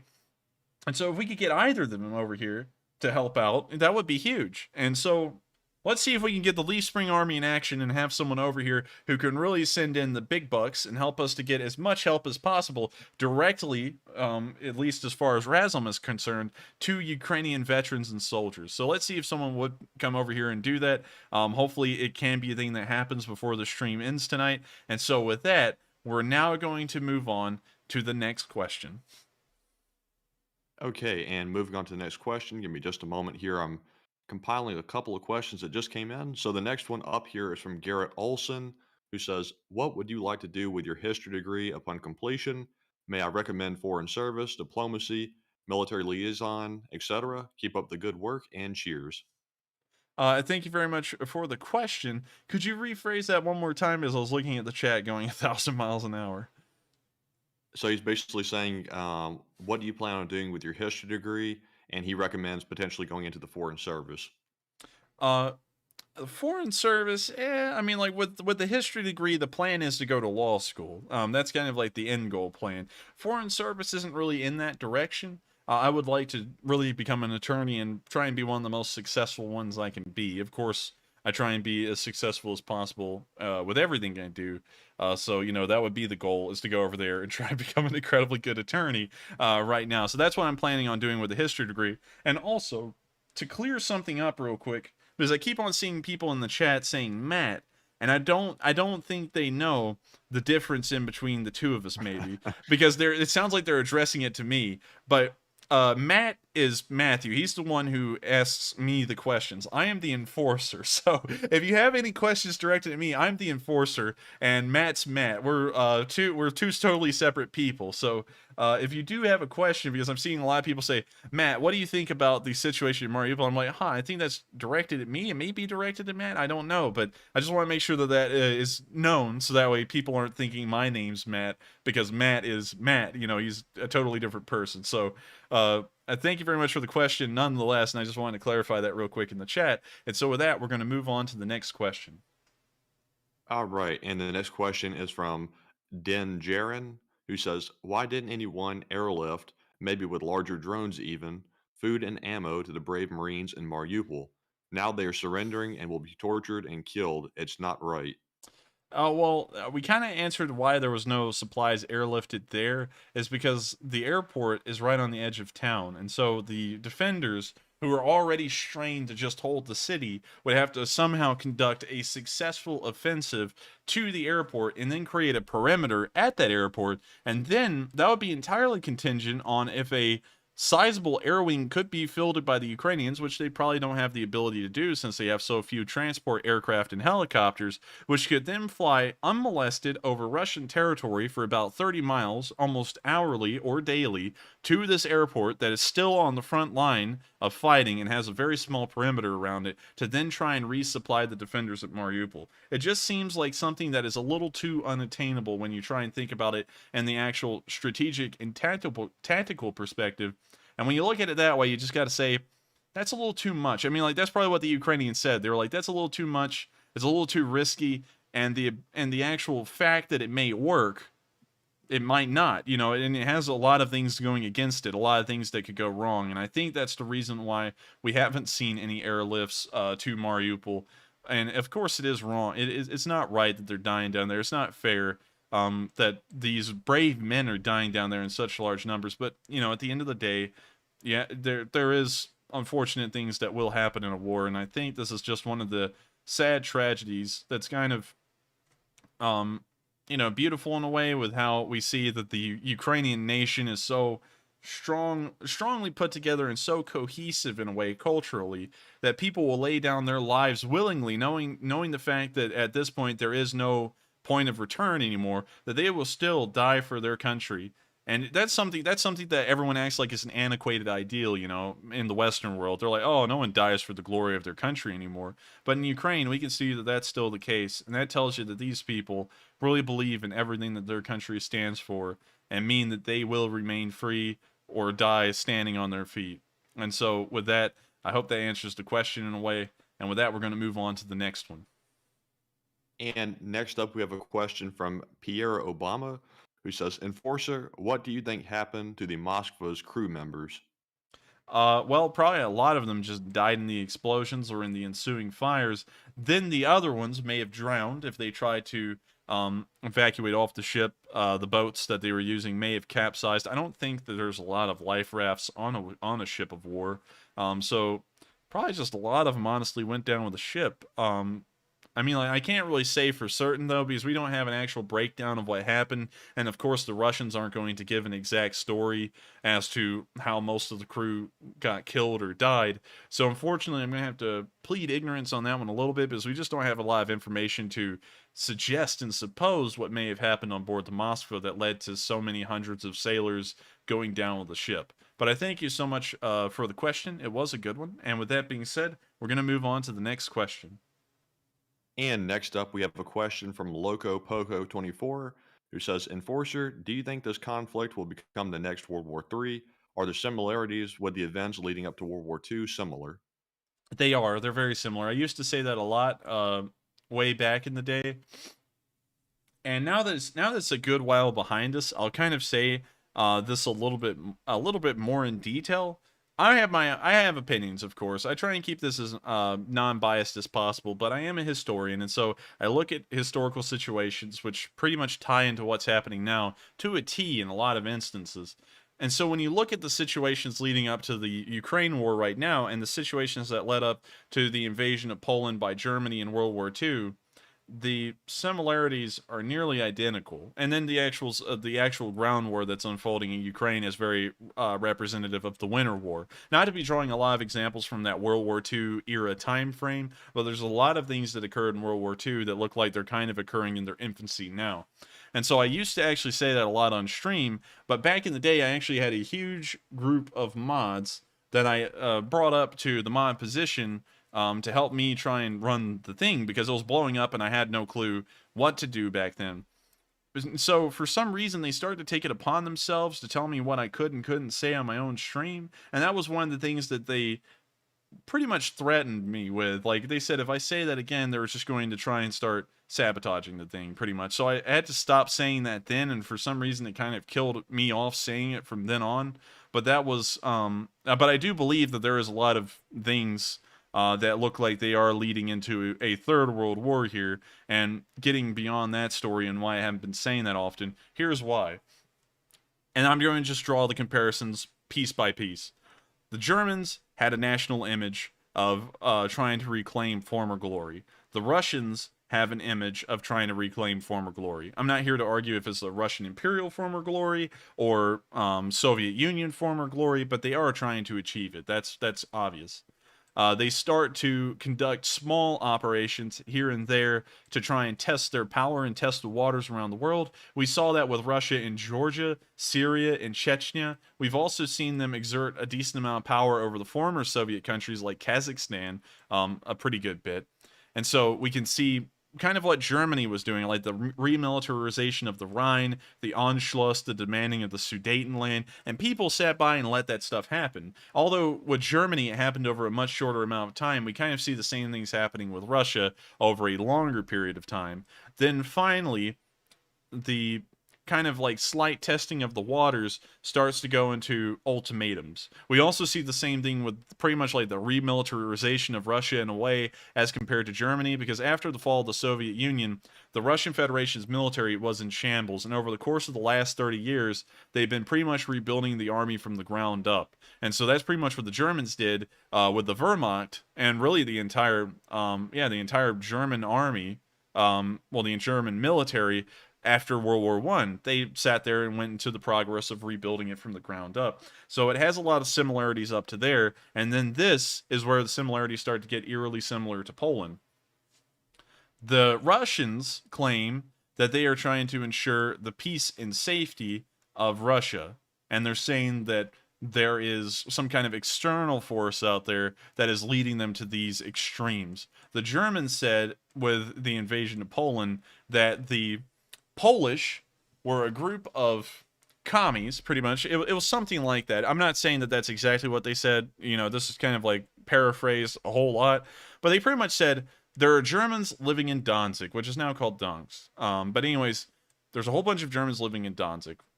And they're being mistreated by the Polish. These sick, nasty Polish. And you know who else is in there with the sick, nasty Polish? The Jews. And all these people are messing with the Germans in Danzig. And so we demand that the Polish hand over Danzig to us so that way we can ensure the safety of these beautiful German people, or else we're going to go through and annex the entire country. And so that is literally identical to what the Russians said to the Ukrainians. They said, there are Russian-speaking people in the southern part of the country. These are wonderful, beautiful people, but they're being absolutely mistreated and abused by these nasty Ukrainians. And you know who else is with the Ukrainians? The Western guys, the United States and all of them, and they're doing sick things to these Russians. And so we demand that the Ukrainians hand over these Russian-speaking lands to Russia and, you know, pretty much, in their words, denazify them, or else we're going to come in and annex the entire country. Literally the exact same lead-ups to war in a summary. So you can get the idea there that the lead-ups to this are very similar to World War II. And then we can see, much like Germany did in World War II, the Russians threaten everyone else externally. Don't get involved, or you will be next. And that's what they did with Poland. And what the problem was is that with Poland, when they declared war on Poland, France and Britain had already guaranteed their independence, so they went to war with Germany immediately. Here in the modern world, this is where things have kind of started to separate from World War II to a small extent. Now, we did not guarantee the independence of Ukraine directly. We do supply them with arms and stuff, but we didn't say if you invade Ukraine, we will be going to war with them as well. We didn't do that. So that's kind of where the difference is, but you can see that the lead up to this war is almost identical, eerily similar to the lead up to war in World War II. So I do think in that perspective, there's enough historical evidence here to say that this could turn into World War III soon enough, especially if this does expand beyond Ukraine. So I hope that does answer the question. And with that, I'm going to ask Matthew, how well are we doing on the fundraiser so far? So we are currently sitting at about the midway mark between 19,000 and 20,000. I think we're about $500 or $600 away from hitting that $20,000 mark. We just got in a $50 donation from Yoli H. Thank you very much. Those type of donations will definitely get us to 20,000 very quickly. And let's see here, trying to look here for a minute. And that's the only largest donation that I can call out at the moment. And if you put in a smaller donation, Thank you very much. Those add up, as I mentioned earlier, and also help to fundraise for Ukraine. And I gotta say, this is impressive, y'all. I thank y'all so much. We've reached our goal almost by a factor of 2 at this point. And so I thank y'all so much. This means a lot to me, and it will mean a lot to the people of Ukraine who will be getting the support through the Razom Foundation. So I thank y'all all so much once again. It does mean a lot. And I'm sure that a lot of Ukrainian veterans will be very grateful for the support that we will have all helped to get them. And so I wish one day I could go over there and meet these people, all of them, every single person from citizen to soldier and everyone else, and just say, y'all people have inspired the entire world, and I'm so appreciative that there is a country out there like y'all, as a whole. But anyways, getting past fantasizing and the romanticism of the whole entire thing of going over there and meeting him, we'll now be moving on to the next question. Okay, and just real quick, Enforcer, I'm noticing a lot of people sort of agreeing with you that this shares a lot of similarities with World War II. And I just have to say that if it were to devolve into World War III and actually go that direction, that would be absolutely horrible because we don't know, how nuclear weapons are going to play into that. And that could be absolutely horrific for everybody if they start launching nukes Oh, we everywhere. reached That could be 20K. We reached. absolutely horrific. Hang on, we reached 20K. We did it. Wow. Okay, and it looks like Anonymous is coming in clutch again. Somebody put in a $500 donation, a $100 donation. So absolutely amazing. Thank you so much to those anonymous donors. I've got to say, that is super impressive. And I thank y'all all so much for getting us there. We have reached $20,000. That is twice the goal that we entered into this with. And so that is, I think, the hugest fundraiser we've done over the past 3 or 4 of them. I thank y'all all so much. And they keep on coming in. This is incredible. I thank y'all all so much. And I'm sure that this will mean a lot. And so I thank y'all all once again. And with that, we're now going to move on to the next question. And the next question is from longtime channel supporter Vicious Tuna, who says, Enforcer, has there been any changes along the Finnish border? Thank you, and Slava Ukraine. As far as we know right now, there hasn't. There's been a slight buildup of Russian troops near the Finnish border, but beyond that, it doesn't seem like anything has developed. So I hope that does answer the question, at least in brief. There's not really much to add to it, sadly. And with that, we're going to move on to the next question. And next up here, we have a question from The Hog Daily Show, who says, Enforcer, what's your view on China and Russia's relationship if the West hit Russia after the Ukraine war when they are weak with weapon supplies? Could you rephrase that one to me real quick? Let's see here. Enforcer, what is your view on China and Russia's relationship if the West hit Russia while they were weak with weapon supplies? I don't really think the Chinese would do much to get in the way. The Chinese, of course, have an export economy, so it has to be carefully balanced. And so any kind of effect to their export economy would be seriously felt throughout the entirety of their country. That's really the only place that they get their economic growth that they get every year. It's about an additional $400 to $500 billion that enters their economy through their exports. And so if that was affected and the European Union and the United States alone sanctioned them completely like they have done Russia, they would be at like a trade deficit, I believe, of around $100 billion.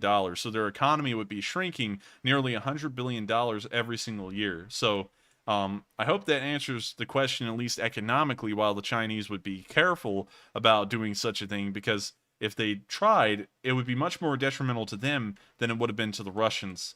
So I thank you very much for the question. I hope that does answer it. And we're going to be on to the next one. And next up is a question from longtime channel supporter Lilith Embers, who says, do you think Gen Z will now feel some kind of way about the Russians using their letter? Funny question. I don't really know. I am actually a member of Gen Z. Don't kill me, everyone, but I am a member of Gen Z.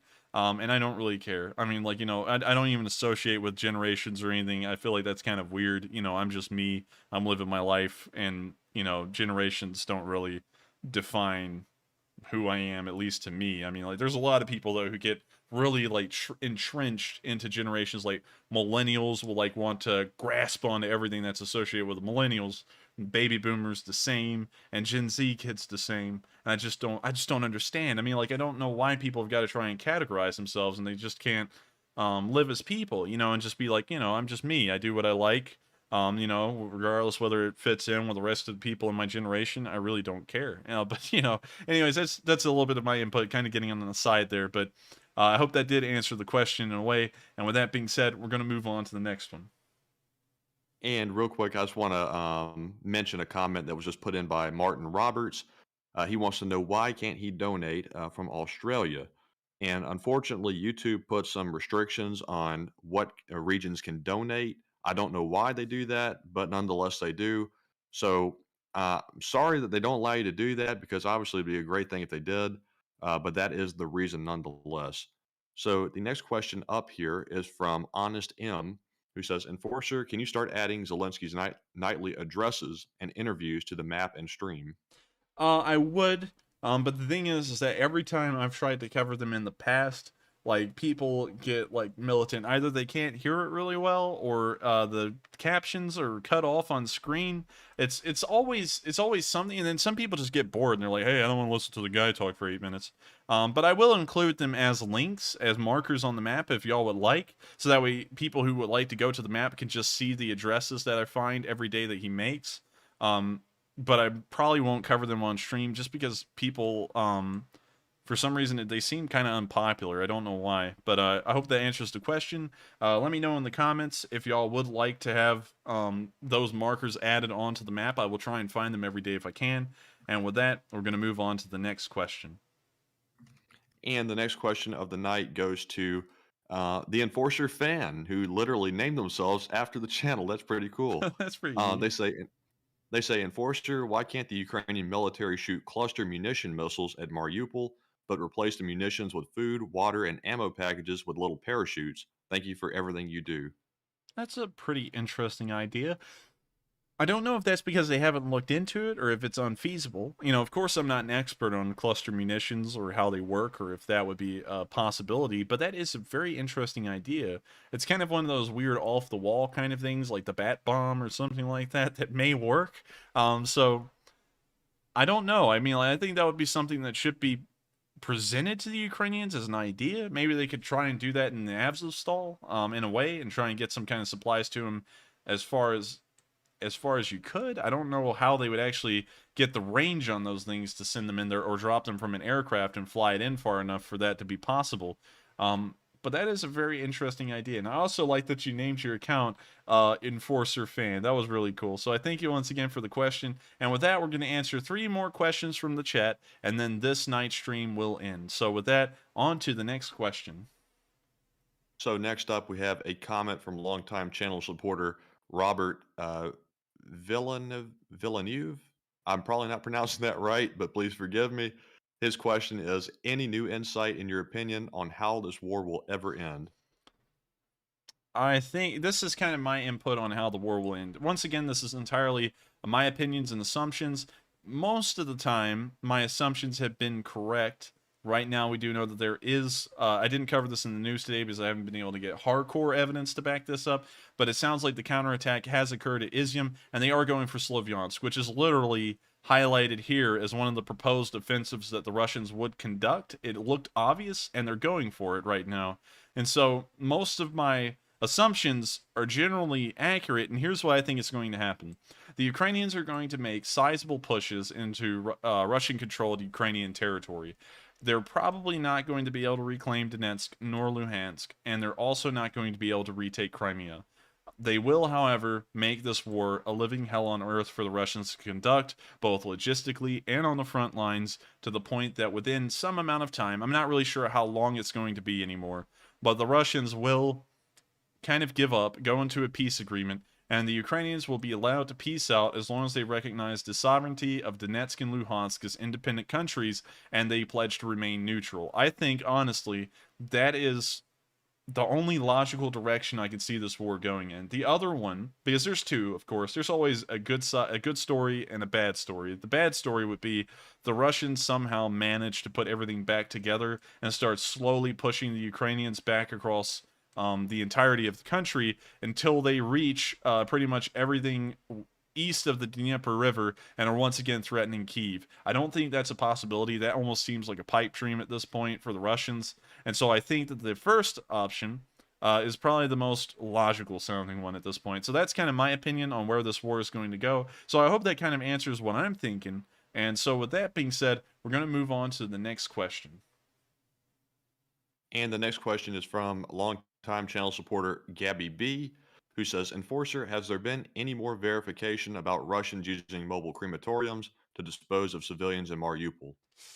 I've seen stories about it, but I haven't been able to get hardcore video evidence or proof of it. And that's one thing that's always an arbiter on this channel, is that I have to have, for the most part, hardcore video evidence or proof of something like that occurring. And we do know that they have mobile crematoriums. I just don't know if they're using them there. So sadly, I'm going to have to plead ignorance because we haven't gotten any hardcore evidence or information showing that that is in fact the case here on this channel, at least. So I hope that does answer the question, at least as far as I'm concerned. And with that, we're going to move on to the last question of the night. And so who is the lucky last person to get in the question? And real quick, before I mention that that user, we are actually, I believe, 500 or 600 away from hitting $21,000. So my question is to you, Enforcer: would you like to keep the stream going until we hit 21,000? That's up to you. You know what? We will. It's not too far away, and I would actually like to spend a little bit of extra time if it means we can eke out that much extra support for Razom. So, yes, we'll actually continue the questions. This won't be the last one. We'll actually continue the questions until we reach 21,000. So, with that, let's get on to that next question. And the next question is from Robert Villeneuve again, who says, do you fear Western support will wane for this war over time, as we've seen so many times with other wars? And can you rephrase that one again? I was looking down at the comments section. Let's see here. So he says, do you fear Western support will wane for this war over time, as we've seen so many times with other wars? Sadly, yes. We already see that here on this channel. It's we don't get the viewership like we used to get, and that tells me that a lot of people, even on the superficial level of just watching the news, don't really want to watch it anymore. And you know, there's always a counter to that. It's like, well, you know, what if your content's just not interesting, people don't care? The thing is that we've gone to other people's streams now to see, because, you know, we've been seeing less and less viewership. It's now down to around like 50,000 on a stream. And I'm like, is that just us or is that everyone? And I've actually found out that the Google searches for Ukraine related info has gone down drastically compared to what it used to be. Viewership on other channels is much lower. It's comparable to ours now. And so I just think that a lot of people are going to start losing care or attention on this war, because they'll get used to the news and then they just won't care. And a lot of people have really short attention spans, but I don't. You know, I'm fine with covering this every single day until this war is over. It will be a daunting task to do that on top of everything else, but I'm up for a challenge. I've been doing it for 53 days, which is nearly 2 months, so I'm totally fine with doing it for another year if I have to. I think that we are going to see people stop paying attention to it for the most part, but hopefully that won't be the case here in the Lee Spring Army, and we can all keep on giving as much support and keep this news going on as much as possible for everyone who is out there who does care. And so I hope that does answer the question, and with that, we're going to move on to the next one. And real quick, just as we mentioned a moment ago, we are going to be sticking around answering the remaining questions until we hit that $21,000 mark on the donations. Real quick, I want to recognize a donation from Contessa Victoriana, who puts in a $20 donation. And we also have a $25 donation from Yvette Alba. So thank you very much for your donations as well. Let's see here. Oh, someone wants the to... next question we have is from... Wait, we don't have to. Look, we did it. We've done it. Didn't we? I mean, like, we got the $500 donation from the anonymous guy, right? I think we're a couple dollars away from 21,000, so we're still stuck on the hook. All right, so since we are, let's move on to the next question. So next up here we have we did it. Wait, question from we did it. We did it. All right. So we're gonna have the mercy roll on the last one. We're not gonna kill it. We did reach the $21,000 goal, and look at that, folks. We did it. we've gone way above and beyond. And I thank y'all all once again. So we're going to answer this one last question, and then we're going to wrap up the stream. And so I'm sorry for interrupting you twice, Matthew, but with that, let's get on to that last question. So the last one goes to Timeout BBTH, who says, Enforcer, can you please explain the green armbands on the Ukraine forces? We see it more and more on soldiers. I don't really know why. They started off wearing yellow, and then I saw them go through this transition from yellow to blue, and now they're transitioning from blue to green. I don't really know what's up with these color changes in the armbands, but I have been noticing that more and more as well. So, unfortunately, I can't really tell you why they've done these changes, because they've just kind of been happening as time went on.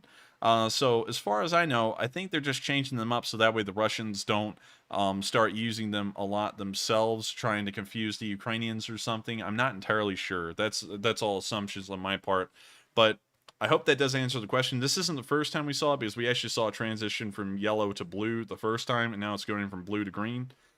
So with that, we've actually reached the end of tonight's stream. I thank you all so much for coming. Tomorrow I will be off. I will not be streaming tomorrow on Monday. That's the day I take a break from streaming. Then I come back on Tuesday. So I thank you all so much for watching. And I thank you all so much once again for everyone who's donated and supported Razom tonight for raising $21,000 for Razom. This is one of the biggest fundraisers that we've run in the channel's history. I think it's like the third largest one at this point.